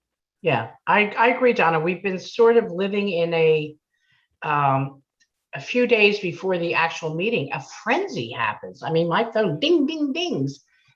We cannot operate that way. So if you want to be really strict, whether it's something that's very involved or something minor, I'm fine with that. Unless it's an issue that is time sensitive, which I feel would be a very rare incident.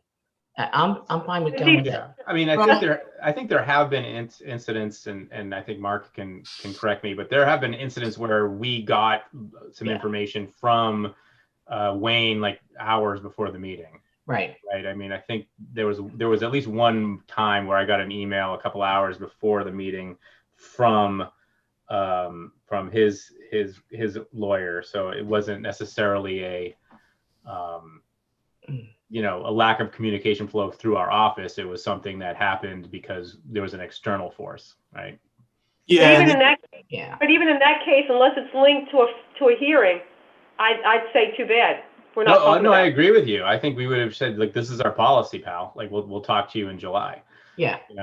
Yeah, I'm all for that. And there's only one Wayne DeFrancesco in the world, as we all know, unfortunately. But I want to bring up something else, and this is important, and I think it addresses some of the board's comments.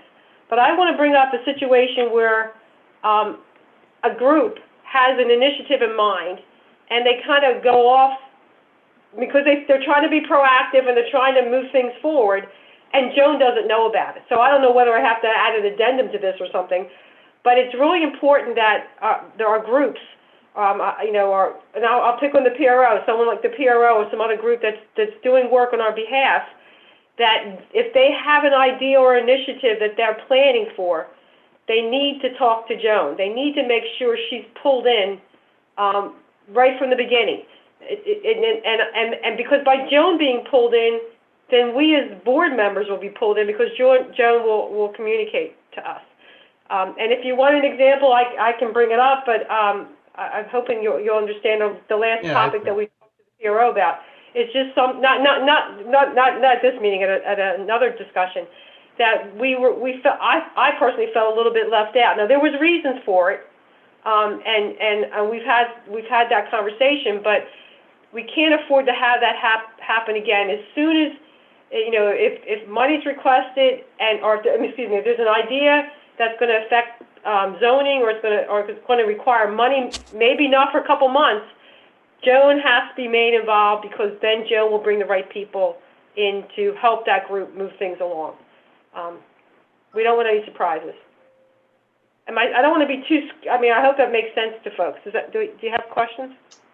So I get what I do. I understand what you're saying, and I think it makes sense. It becomes nebulous when if someone I think I know what the examples you're talking about. So I agree. I just don't know how to write that in here, right? I don't know how to articulate it down to a bullet point. So I think maybe we can think about it and work on it. But I understand what you're saying. I'm trying to distill it down to a sentence here. And I think some of the groups just think they're trying to be proactive and trying to explore things and don't want to come back to us until it's fully baked. And all I'm saying is don't wait until it's fully baked. Well, sometimes, Donna, like you might be pursuing something, you don't bring it to anybody because you have nothing to bring to them. Like you have to have, sometimes you have to do a little bit of initial work and then you say hey, here's what I'm thinking of doing. And that's what you bring to Joan. You don't just, hey, I had a dream last night. What do you think? It's a fine line. It's a fine line. We're going to talk about the Park Meadow in a second, so I can make I can use that as an example. And once again, I do not intend to pick on the pro. It's just that the pro is doing so much, very, very good work that they just happened to provide an example. And so, just for an example, we had a, we talked at our last meeting. We talked about the idea of the Meadow at Crossan Park, and we had a very good conversation where we talked about, limiting the size and trying it out for a year.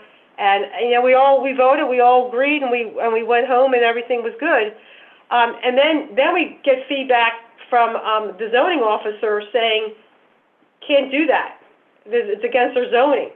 And so and this is a learning issue. So in that case, it probably would have made sense for the PRO to talk to Joan, and Joan bringing in the zoning officer before we actually had the vote. So it's just that kind of thing, making sure that when we have those kind of ideas, that that Joan's aware of it early enough so she can bring the right people in, and that way when we come to a board meeting, we have all the information we need so we can make a good decision and not necessarily have to revisit. So that's just an example. And please, Greg, I'm not picking on you. I think you've done a great job trying to get stuff into the board meeting, the books earlier, and Paul, you too. You try very hard to have complete descriptions of what the issues are and what the costs are. I'm just asking that as you develop more ideas or different ideas, maybe just get them to Joan a little sooner. Well, the only comment I'll make, Donna, is I don't agree with what Jeff Vogels, who's no longer with us, what he said about the ordinance. He was talking about residential properties. The park is not a residential property. And I know we all got the email from Jeff Vogels, or not, I'm sorry, the email from Greg explaining. And I went over this time and time again with Joan. I said, Joan, I know you want cut grass. I know you don't want a meadow, but the board voted to try it for a year. Go with what the board said. Joan actively worked to get cut grass to the point where she went to Jeff Vogels and said, Jeff, tell me what day is this right now? And Joan, you really pushed your case. But I think where the problem was, your job is to carry through the vote of the board. And you didn't do that. Instead, you went ahead with what you wanted, which I don't think was right. And now we have this big hullabaloo about a stupid 3-acre meadow that we're going to reevaluate in a year. And Greg Sachs knows what he's doing with meadows. And we voted to give him a chance. And I think we should have. And now we're still talking about this bloody meadow. It's making me crazy. And Joan, I asked you point blank in your office, let it go. You wouldn't let it go. And we have all this involvement of all these people for no reason. Just go with what the board voted. If it works, it works. I know you're going to tell me you have a job to defend the township. You are fighting a battle that hasn't happened yet. No one has called and said, oh, what you're doing at the park.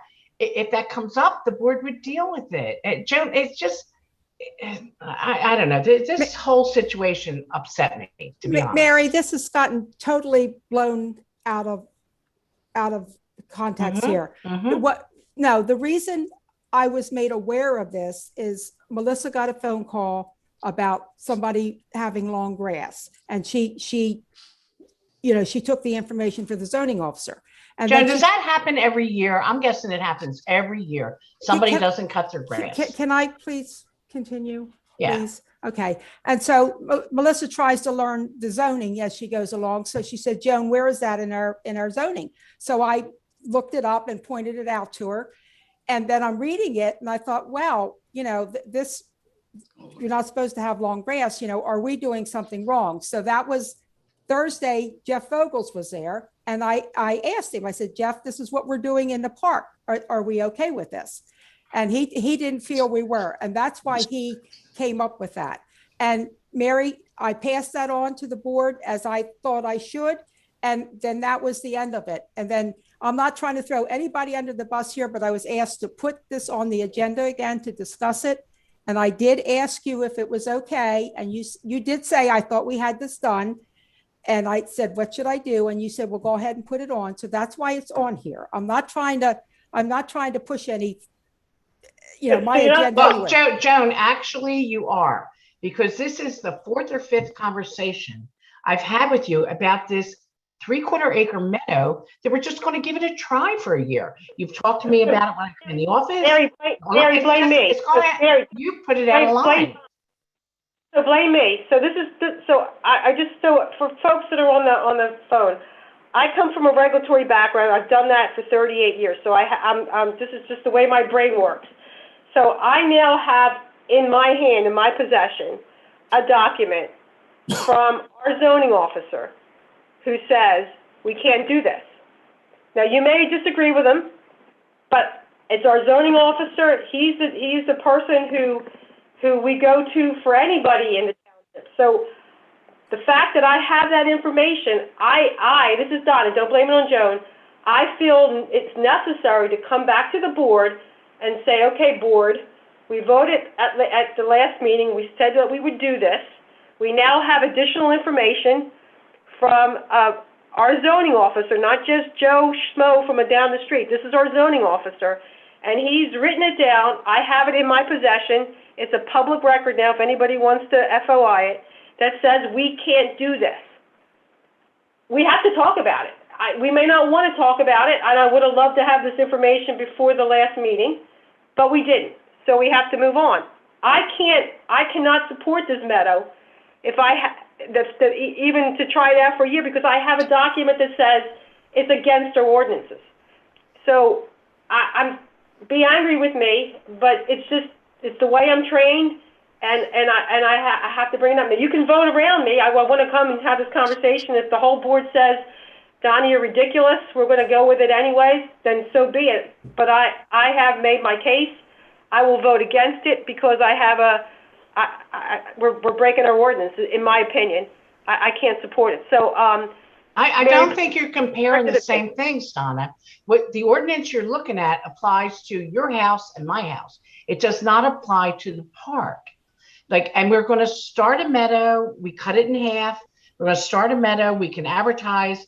I'm fully confident that the chair of our pro committee can do this because he's done it before. And I honestly believe because Joan wants it mowed grass, you have created this tsunami for nothing. It's 3 acres we're going to look at for a year. It's not a zoning officer, Mary. No, wait a minute. The way she presented it, the zoning ordinance does not match what we're doing at the park. The zoning ordinance he's referring to refers to a home. Yeah, can I add a comment? Yes. No, not yet. No, in a second, Greg. I promise to bring you in here. Okay. Mary, you're not the zoning officer. So if you get the zoning officer, if you can get the zoning officer to change his position, then that's fine. But you're not the zoning officer. He is the zoning officer. He has a position, and his word means something. I agree with you, Donna, but I don't think it was presented to him as it really is. That's the issue I have. What he was presented was, we're just going to stop cutting the grass at the park. No, that was not what we were going to do. That's not what we voted to approve. And like I said, we took the middle of the road and said, we're going to go back and revisit this in a year. If the residents have a problem, if we have a problem, we may change it. But then it became this, I don't think it was presented properly. So I'm going to drop off on that. And Greg. Okay, so I see Mark, maybe Mark. I know Greg wants to say something. Mark, I don't know if you want to say anything. If you have sympathy for my situation, I have a document from a zoning officer who tells me I can't do this. I don't know how the board can support something that the zoning officer says I can't do. Now, we can try to change his mind by re-presenting it, but right now I have a document that says can't do it. Donna, I actually haven't been asked for a formal opinion on that issue. I'm assuming that the zoning officer is indicating that letting a meadow grow in the park would be a violation of the length of grass ordinance. Because it's not really a meadow; it's just grass. So it's because we're allowing grass with it's not really a meadow. I mean, believe me, I'm not saying we should make it a meadow. I'm just, right now it can be looked at as we're allowing the grass to grow and we're not cutting it. And our zoning officer is looking at that as breaking the ordinance. It's not a meadow yet. Meadows don't happen overnight. Greg, can you jump in and talk about this? Yeah. Well, yeah, hold on a second. I got a couple of comments here related to the zoning officer. And Mark, you may want to chime in on this. The zoning officer has some very specific responsibilities legally to perpetrate and convey and carry out his position. And when he makes a decision, that pretty much is it. I'm not sure that a board can step over the zoning officer. That's always been my understanding. Once he makes a decision, that's pretty much it. But John, he's making a decision not based on what the accurate information presented to him should have been. That's the way I see it. That could be, but in reality, his word is law. And I'll let Mark talk about that a bit. But well, John, I would disagree. His word isn't law. I mean, he gets to interpret ordinances. He interprets it. Right. So he can always reinterpret, or we can discuss with him certain facts that may look different to different people, and he can reconsider his opinion. But I mean, it's not something that's set in stone. And certainly is the township zoning officer is an officer that serves the township. And certainly not to say that, the township doesn't need to abide by its own ordinances, but we do enjoy a unique position in that respect, given the fact that the zoning officer. So can I make a suggestion? I'd be There's no rush here. There's no imminent rush for a meadow. There's no imminent rush to have this done. Can we, rather than argue back and forth about the intent of our zoning officer, have a discussion with whoever is replacing Jeff in real time and discuss the plan, discuss what we're doing, how we're doing it, and does it make sense in the park? We are talking about less than an acre of uncut grass with wildflowers, a sign that says this is a meadow. I feel like we're not going to get anywhere arguing back and forth. We might as well table the discussion till next meeting.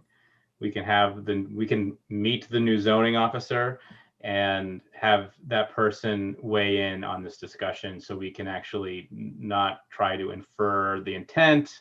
We won't have to argue about how this meadow was communicated to the zoning officer, and we can just be done with it.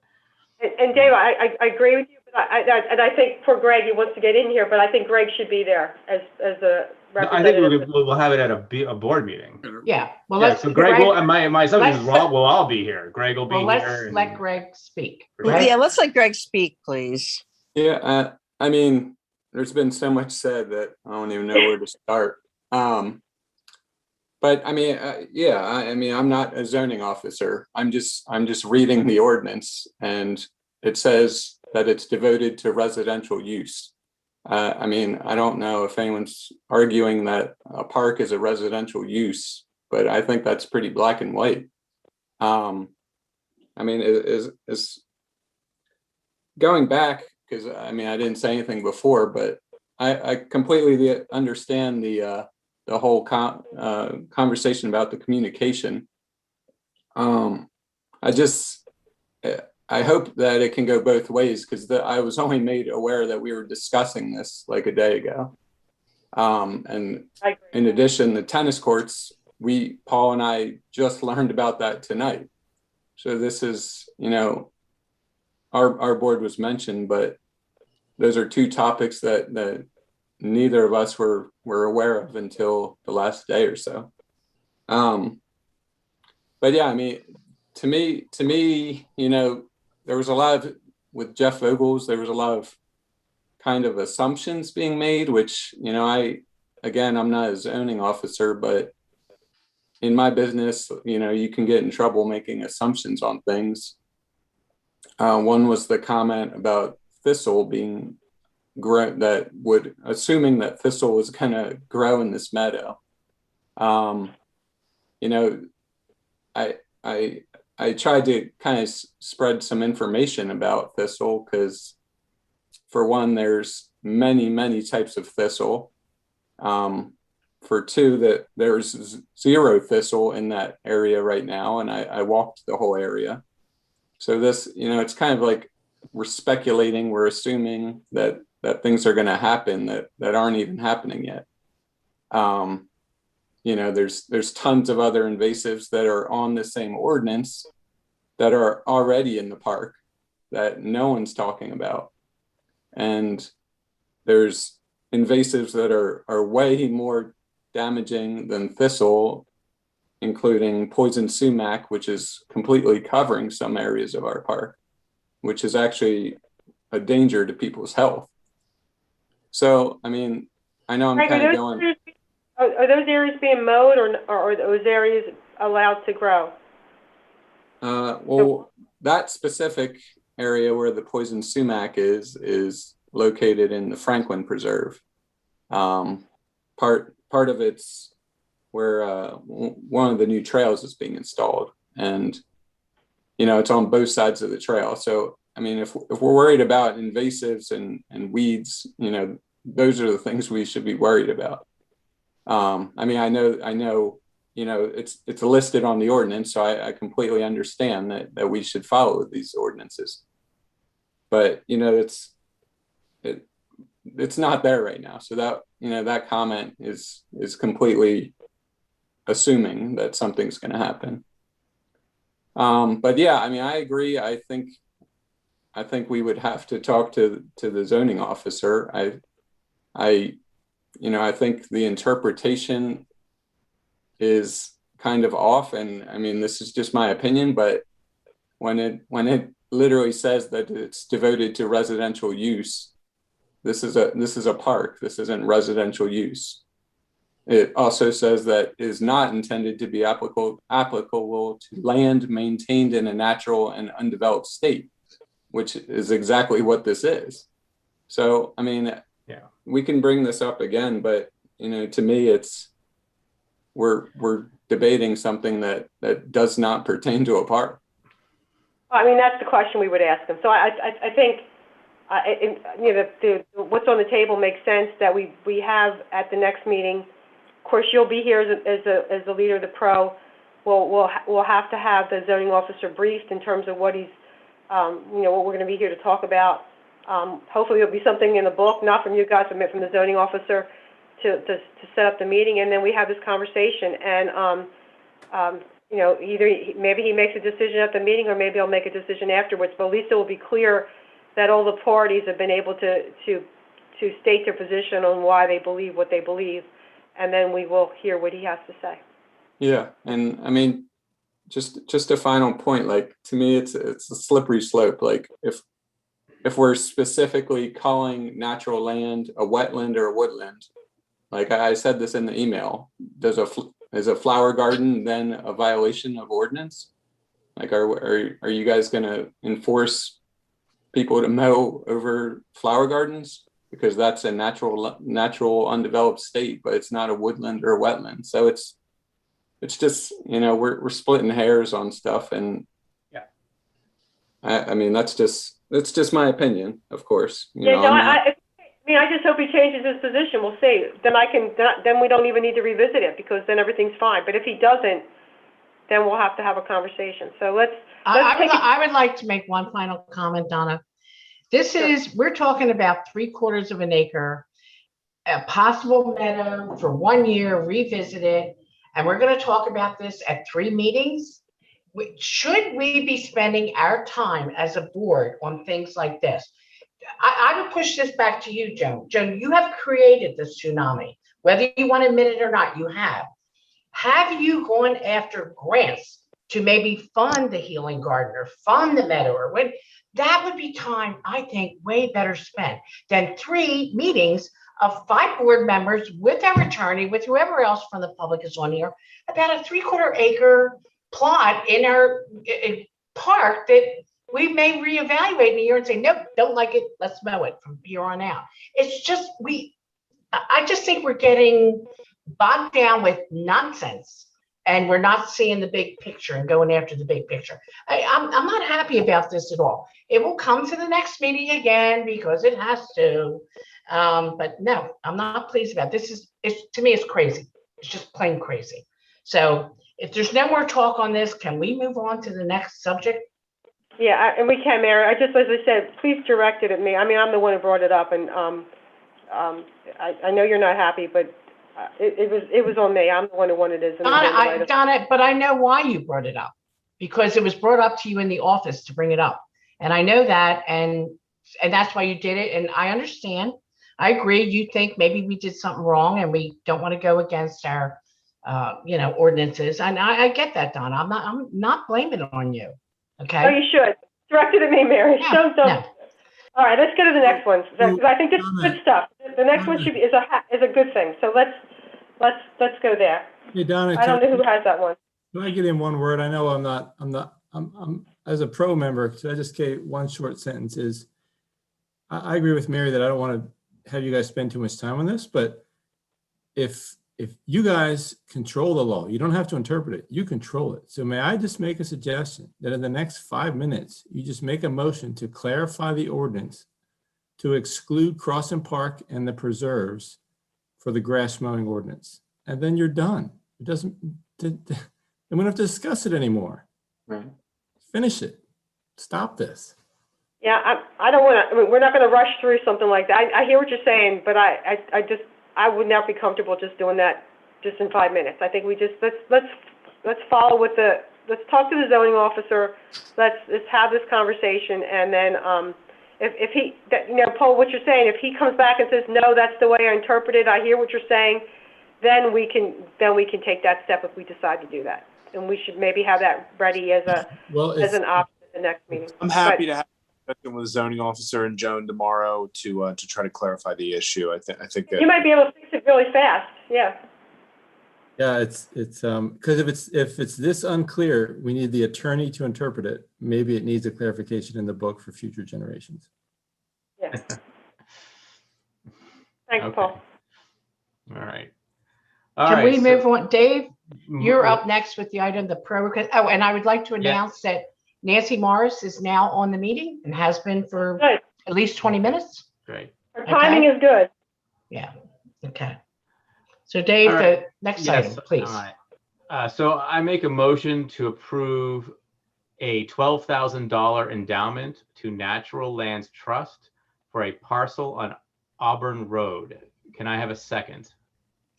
I will second that. Okay, thank you, Mary. Can we have some discussion on this? Yeah, I've got some comments. I mean, I have two issues with this thing. One is related to process and one's related to the character of land. The process that got us where we are is secretive by any measure. There was a request to approve a $3,000 appraisal in a January board meeting with nearly no notice given. Paul Overton called Donna D and I at midday on the day of the 7 o'clock board meeting asking for approval. No scope of work or details of the appraisal was provided. What followed was even more bizarre. The noted appraisal was completed in February, and neither the township manager or the board were notified. Subsequently, a period of information blackout occurred, and the township manager asked for updates on the process, but none was provided. The board became aware of the purchase proposal by a newspaper article in the Daily Local. Neither Paul Overton or Natural Lands Trust had the courtesy to provide any information on the progress of this land purchase. Paul Overton's not an elected official, should not be permitted to conduct a land purchase agreement without the direct and continuous involvement of the Board of Supervisors. The elected board is the policy-making element of the township and should be intimately involved. This is typical behavior by Paul Overton when he was a supervisor.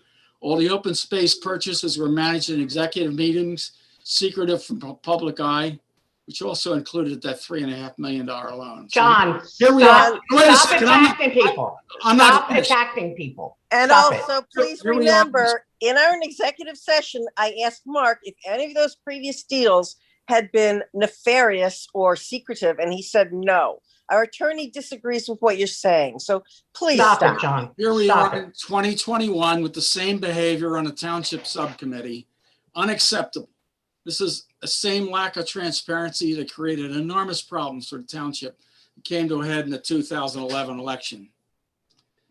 In the past Oh, you're In the past- insufferable, John. 3 open space properties were managed by the board in full view of the public, with all costs revealed as they developed. We had the Schultz property, 25 acres on Walker Road, eventually denied by the board, but the owner subsequently preserved the land with his own private funds. But all those numbers are out there. We had the Boxler property, 55 acre on Prentick Bridge Road, we considered preserving it, but it was eventually fully funded by the Chester County as an AGE. And then we had the Van Noy 109 acre Appleton Road property preserved in the township funding an ag easement. The funds were sourced from a payoff of the $750,000 Crossing Park loan. Note all this, all the values were conducted in public, but this one here isn't. And that's not correct. It may be legal, but it's not right.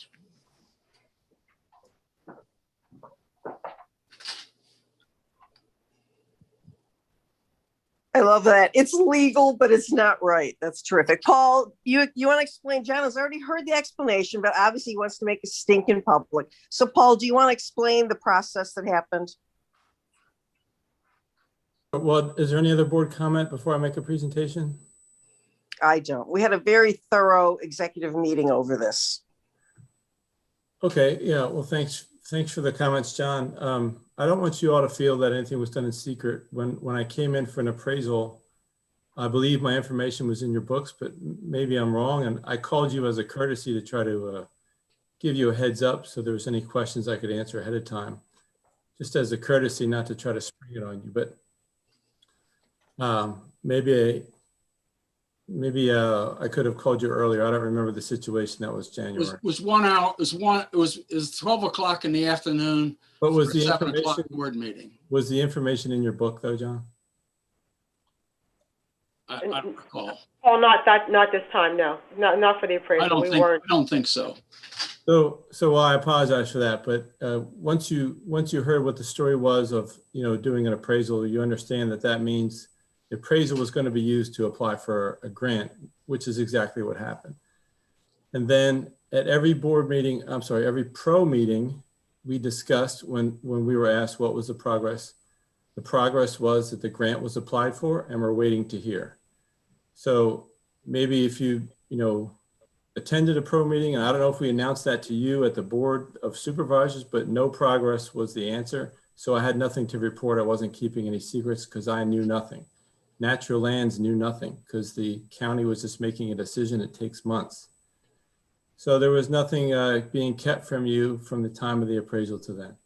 Now, yes, that was my mistake not giving you the appraisal, but since Franklin Township was not a party to the grant, the appraisal was for Natural Lands, not for Franklin Township. Natural Lands ordered the appraisal and received the appraisal. The amount in the appraisal is the confidential information that we try to protect in the executive session, not because there's a secret, but because that's a landowner's private information, especially when they're trying to market the property. They don't want that number out there in the public to give the buyers an advantage over the seller. That's not fair that we would expose that. The other parties, the other projects you mentioned did not involve a sale like that, where he was trying to market the property that I know of, but I wasn't involved with those three, so maybe it was. Anyway, so I don't want you to feel there was something secret going on. You now have the appraisal. You had the appraisal in the books so ahead of time. I met the deadlines to give the appraisal. The PPP grant was issued May 20th. May 20th is one day after your May board meeting. So this is the first chance that we've had to show you the grant from the county. Can you see my screen? So Paul, this is where let me stop you because I don't think So first of all, we all can do better on communication because we just talked about two examples where we could have done, the board could have done better with the PRO. So hear that, it goes both ways. Yeah. But I don't think you should view talking to the board or getting information to the board as something that just gets done at the time of a board meeting. This is a situation, if you talk to Joan, give her those updates. She can send us an email and say, look, this is where we're at. And it's just a one-way communication because as you know, we can't deliberate by email, but she can say, just been made aware that we just found out that there's been a grant that's been provided for a property that we've talked about, and then we're kind of coming along with you in this process. So, not that it just shows up. I agree, Donna. Right before a board meeting. I believe I did that. So either Joan told me about the grant or I told Joan. I don't remember who told, or maybe it was Jeff, but. No. You called me to get a price for how much was approved for the appraisal. And that's when you told me it was already done. That's right. That's when the grant was out. And so I told you we were active on this project. Yes. Right. So I had no prior knowledge that this grant was being issued on May 20th, if that's what you're implying. So when it came out, I read it just like everybody else, right? So, and then the next step, once you get a grant that I'm putting up on the screen here is, well, we have to now approach the landowner and see if we can close the easement. So that's what Natural Lands does. And so they have to go find other sources of funding because Franklin wasn't going to match the grant like is often expected. So Jack went and found some other money from other sources. And after he tallied up and estimated all his costs, then he decided it would be appropriate if we could ask the township to pay for the endowment of $12,000. And so that's when we had to get all the numbers together and come present it to you before the landowner has even seen anything. So when John talks about a land acquisition, there is no land acquisition. This is an easement. A little bit. So I want to point out to the public that this is the letter from the county to Natural Lands awarding 3 grants, one for West Vincent, one for Franklin, and one for West Natinal. 50,000 for West Vincent, 126,000 for Franklin, and 18,000 for West Natinal. Our grant is double the other 2 combined, which I think says a lot about it, that we have a good project. All right, so now I'll share some numbers with the township here and the public. The easement value that we're talking about preserving for 15 acres. Oh, you don't want to be talking about these numbers, right? No, I have no problem sharing these numbers. We always share these numbers. It's the appraisal value that I can't share. That's the only secret number. And that's what I said earlier in my talk. So the easement value is $213,000. The transaction cost $38,000. Total easement cost is $252,000. The county has offered a $126,000 grant. Natural Lands has secured $5,000 from White Clay Wild and Scenic. Franklin Township has agreed in January to pay for the $3,000 appraisal, which kicked off this whole process, which I really appreciate because it got us going to this wonderful point where we are now. So, and now tonight I'm asking for an additional $12,000 to pay for the endowment that allows Natural Lands to hold the grant or hold the easement in perpetuity. That total cost is $146,000.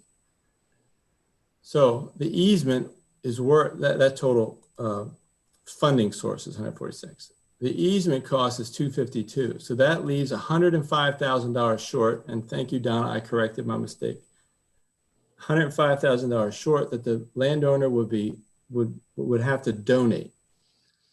So the simple way to look at this situation is between the grant and this funding and the donation, we have $240,000 looking at us that we can take advantage of if we offer an additional $12,000, if we pitch an additional $12,000. Now, there's been comments from the board in the past that if the donor wants to, the landowner wants to ease their property, they should have skin in the game. And as I've said in the executive session, $105,000 is one of the higher donations we've had. So they've got skin in the game. So I'm coming to you with $240,000 of grants and donations, and I'm asking for $12,000 to finish the deal. Now, as I said before, I don't know that it'll finish the deal. We have to go to the homeowner and make this offer. And until it's signed, then, you know, then everything would fall apart. The township's check would not be cashed. The 126 would go back to the county, and they would offer that money to the next farmer on the list. So, does anybody have any questions? So I don't know if this is the appropriate time to ask this, but you know, one of the suggestions that we talked about was the pro itself has a budget that we allocated at the beginning of the year of $20,000. And you know, the way that works for the public is it's 20 grand, but it's not like the pro can go off and just spend that money. It has to come to the board and we can approve the expenditure. And so one of the questions that was asked in the executive session that I thought was an astute one would be, would you be willing to just take that directly out of the pro budget? My initial response was absolutely. That's the O in pro is open space. So, you know, this would be an appropriate use of that fund that's already earmarked in the budget. So, but the question I'm posing, I guess, to you and to the pro is, you know, is this important enough and a good enough project where you'd be willing to essentially, you know, take out the remaining money that you have in your budget to make this deal happen?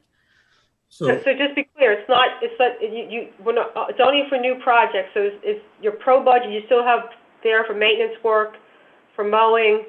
It's just you have 20 grand in your budget for new projects. And right. I just want to be clear. It's not like we're wiped. Yeah. You're not totally wiped out. It's just that you know where the water fountain came from, where the healing garden came from. Those kind of costs, that's that new initiative budget, not your total budget. But right.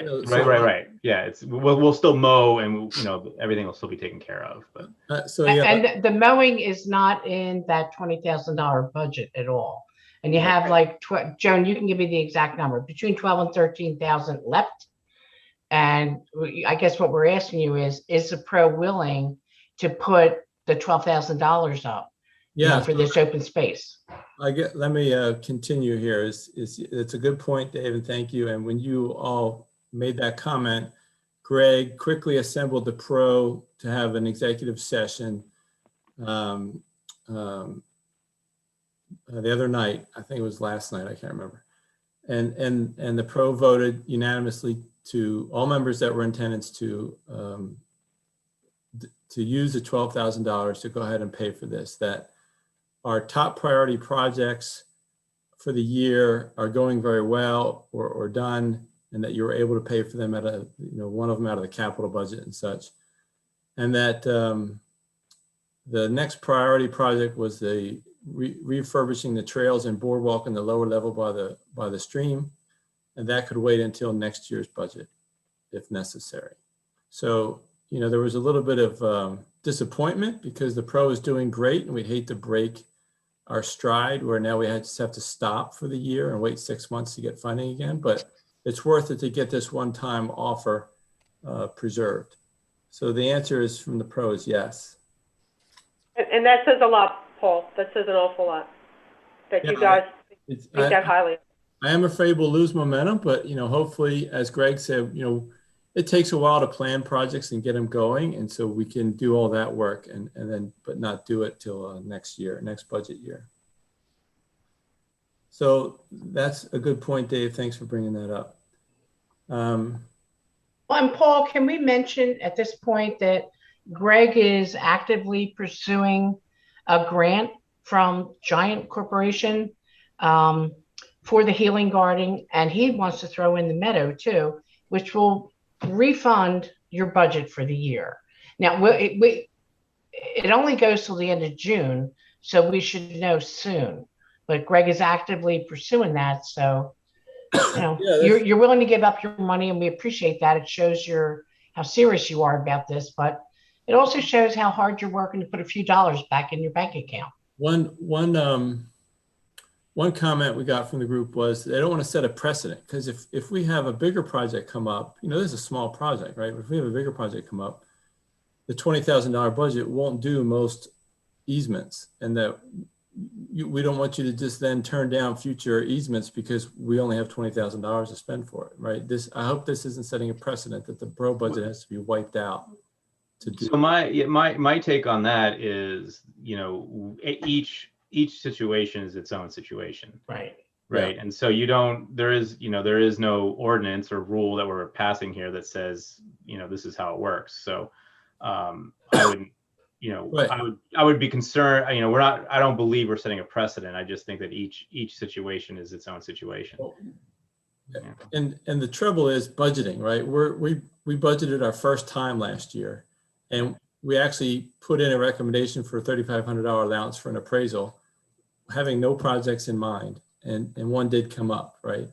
So we don't even know, and we couldn't possibly estimate what easement or appraisals might be needed next year. So it's not really possible, and we don't want to put in $100,000 and then not spend it and waste the whole township's money for no reason. All right, so let me keep going because it's getting late and everyone's getting tired of this. So I want to point out that this easement also includes a trail along the east side of the property, hopefully to connect to other trails in New Garden Township. And this would likely eliminate 6 potential housing sites. So with the deficit that each new house brings in school taxes, this would benefit our taxpayers by keeping their school tax a little bit lower. We're not putting a burden on our schools. As you know, we just have $100 million loan or whatever to build a new school. So we don't need more pressure. One last point is, we talked about, is there a possibility, since there's a trail involved, that stimulus funding could be used? And I know we don't have an answer on that, but I just wanted to bring that up to the public, that it is a possibility that. Paul, we do have an answer. I specifically asked that question at a meeting I was on yesterday. And because it's a new trail, the answer was no. Sorry. I also spoke to someone at PSATS and got the same answer. So, but stimulus can be used on old trails? You can use to repair them. Yes. Oh, well, I got a project for you then.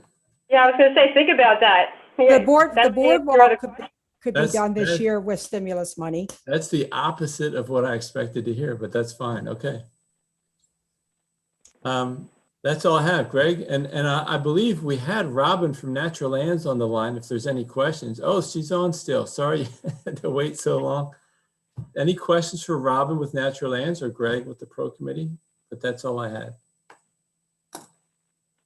I just think they should be congratulated for the excellent award we got. And I know they were a big part of making that happen. So thank you. So You're welcome and thank you. It's easy to write a good grant for a good project.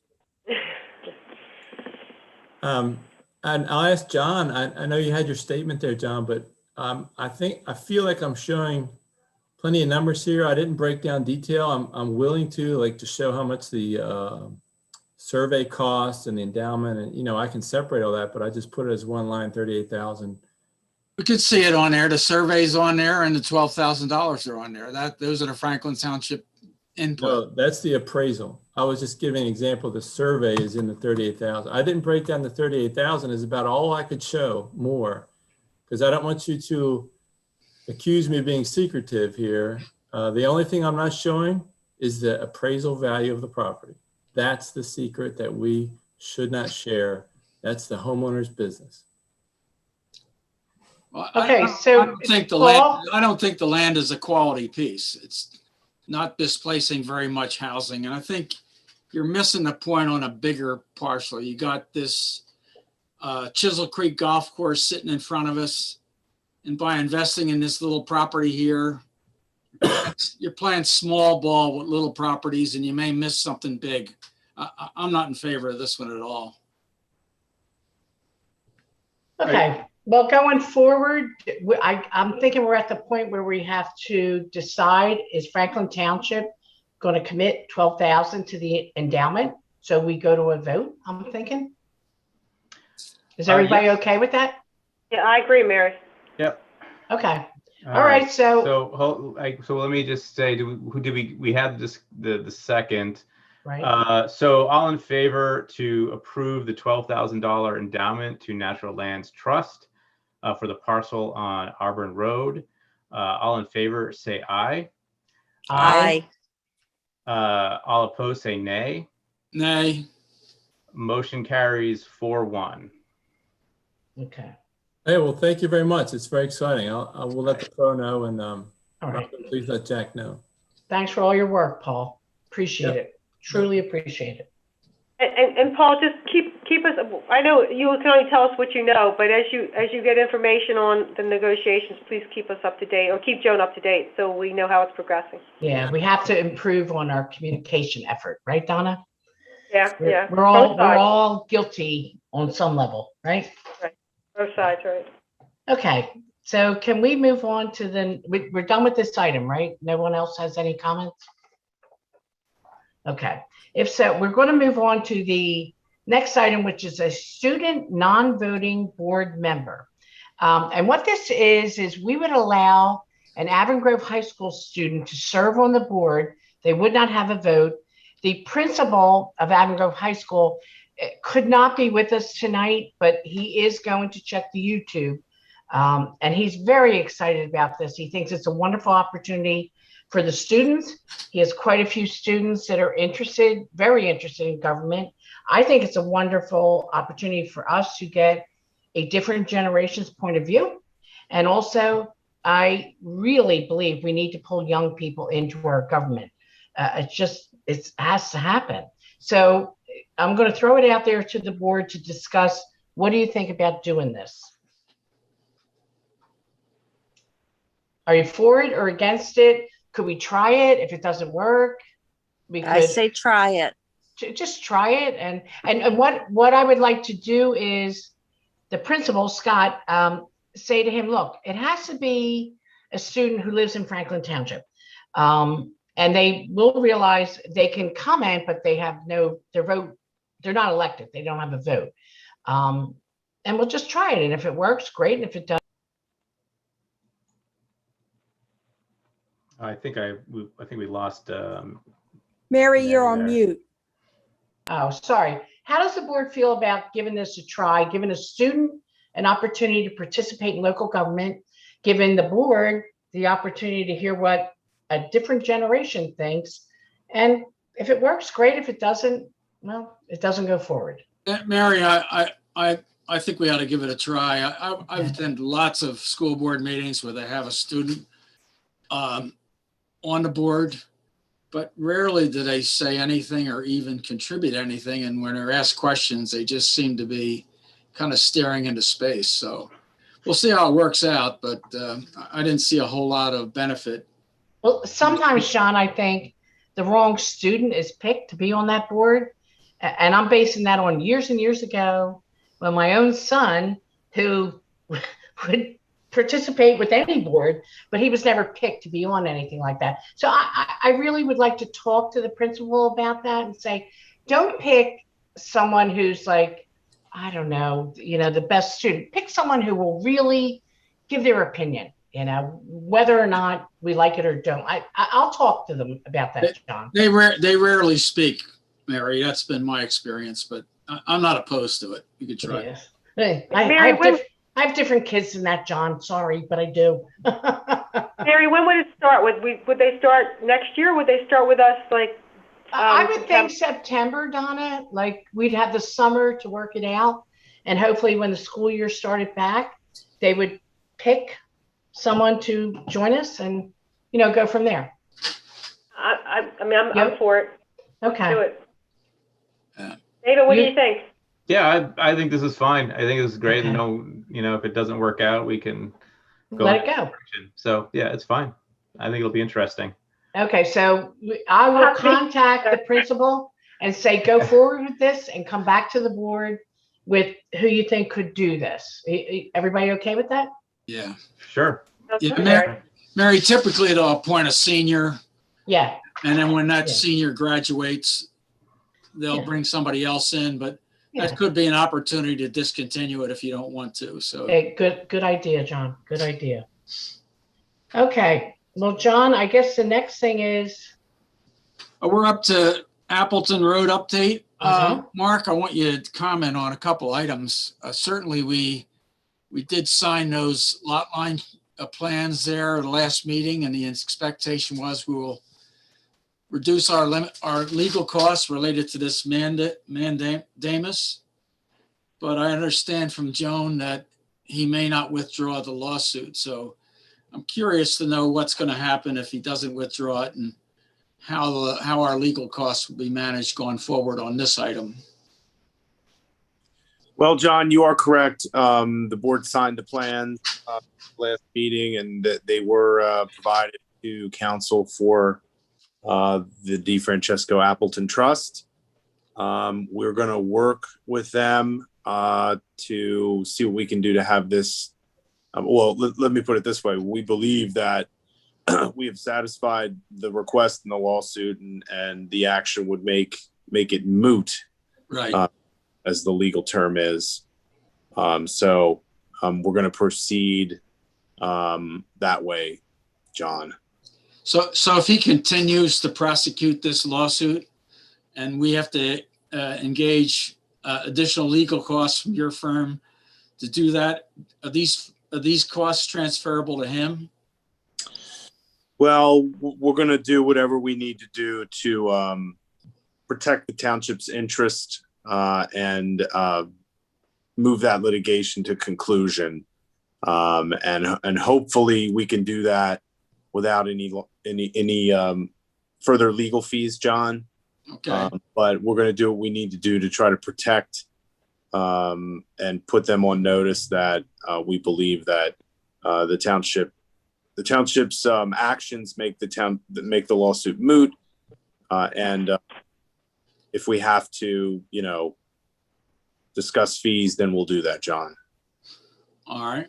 I don't want to discuss too many strategies. Okay. All right. You set the limits. I won't say any more. So yeah, the plan was provided to the trust. And that's the one issue related to that piece of litigation. And then we will be returning the record in the appeal that's currently before the Court of Common Pleas regarding the demolition permit. So that's my update. Any idea where that is on the court docket in terms of schedule? Well, once we did receive a writ. The writ has a very tight time frame to provide the record, which is what the board reviewed in making its decision, or what the board had before it when that hearing took place several months ago. Once that's returned, then a briefing schedule would be set. And usually that takes about 60 days for the briefs to be in, and then argument before a judge. Judges in these situations would have as much time as they wanted to take. So I would anticipate 6 to 9 months to, before the end of the year. Okay. All right. Anybody else have any other questions? okay, Donna, do you want to take the next item, please? This is exciting. Another exciting agenda item, Lexington Pointe update. I don't know who's going to give it, but I'm told they're actually going to start building or moving that process along. Who is that, you, Mark? Donna, why don't I give the update? There was some activity today that Joan and I had discussed. We talked to Stan Corbett as well. They did submit a building permit application for the revised facility. Now that was submitted and was forwarded on to the township's engineer, LTL. Getting a little ahead of themselves, though. It's not entirely a bad thing. The DEP has yet to approve the revised permit, so we can't do anything with the building permit application as far as issuing it until the DEP approves the design. And I understand from Stan that the DEP is taking a little more time than usual. They're probably overwhelmed. And we also have, and I spoke to Lexington Pointe's counsel today, we have to finalize the agreement. So we have the form of the agreement. We have some exhibits that need to be finalized concerning financial security associated with the construction of that facility, plans, etc. And I confirmed with them that that's something they're not going to get ahead of themselves, but we can review the application, and LTL can provide feedback. So it is a positive. It is a positive development, and better than no activity. Certainly, them moving something forward is a good thing. Okay. All right, but they can't do anything until DEP approves the permit. I mean, I know they have to wait for us to give them a okay, but DEP is going to be you think the thing that's going to delay it? Well, DEP, yeah, I mean, I think it was submitted, Joan. I don't know when exactly the permit was submitted. It might have been a month or two ago. Certainly that they can't, no, legally you're not allowed to issue a permit unless you have a DEP permit. The township can't do that. We also have our own requirements. Like I said, we approved the revised agreement back in November. Right. Had a conference call with them about a month ago, and we all agreed that those issues needed to be satisfied. And I think that maybe someone just got ahead of themselves. And we're working with their counsel to ensure that those issues are buttoned up, and that when the DEP issues its permit, that we're going to be ready to move forward on our end. Mark, that agreement includes a sequence of compliance that he has to perform certain acts after he builds each house. So when he starts house number 7, he's got something to do, and then each incremental move after that, he has to do more related to the waste treatment plant. That's correct, John. And essentially, we're at a point where he's going to need to move forward with almost shovels in the ground before he starts building new houses. So you're correct. There is a sequence that was an approved sequence, and he's got some more things to do before he can start building out there. And that was to ensure that he wasn't going to move forward with houses until we could be satisfied that he was going to be able to have sewage facilities to serve those houses. Okay. Mark, do you get the sense that they're more cooperative these days, that there is that sense that they want to move forward, as opposed to, we've had before delay? No, we've got that sense. Absolutely. Stan and I, we haven't had any pushback. There are a couple engineering review issues related to the exhibits in that agreement that still need to take place. We still need to review things that Lexington Pointe needs to submit. But I get a sense that they want to move forward, and they haven't challenged anything the township has said so far, at least since late last year. Good. Thank you. Have there been any other discussions? I know a while back he was asking the township to start collecting money from residents for using the pump and haul. Is there any more activity in that range, in that area? No, John, that was associated with the agreement. They wanted to revise the agreement that was already in place to allow for that. And that was a non-starter from our perspective. Well, it was for all of us. We're not going to try to charge somebody for something we don't own. So, right. But yeah, no, that's okay. So that's moot. Okay. Yeah, the form that they agreed to and that the township approved does not permit that. Oh. So so it's positive development, and we'll keep the board apprised when anything else happens. All right, very good.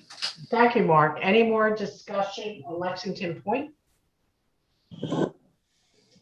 If not, we're going to move forward to public comment for anything that is not on the agenda. So anyone who wants to, I see many residents have hung in there for the whole meeting. Thank you so much. And if you want to give your public comment, now's your time. Thank you. Well, there is somebody on there from Lexington Pointe. I'm not sure he's going to comment, but I know he's been listening. Okay, but anyone else who wants to give public comment?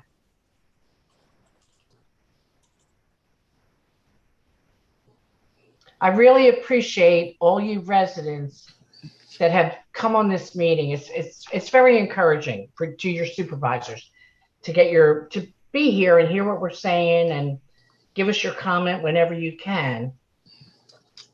So if there is no public comment, I guess we move to adjourn. We adjourn the meeting at 9:45. If everyone's okay with that? Sounds good. Okay, we adjourn the meeting at 9:45. Thank you so much, everyone. Great meeting. Thank you, Mary. Thank you very Thanks, much. guys. Thank you. Night, everyone. Appreciate Good the work night. you guys do. Thank you. That's wonderful to hear. Thank you.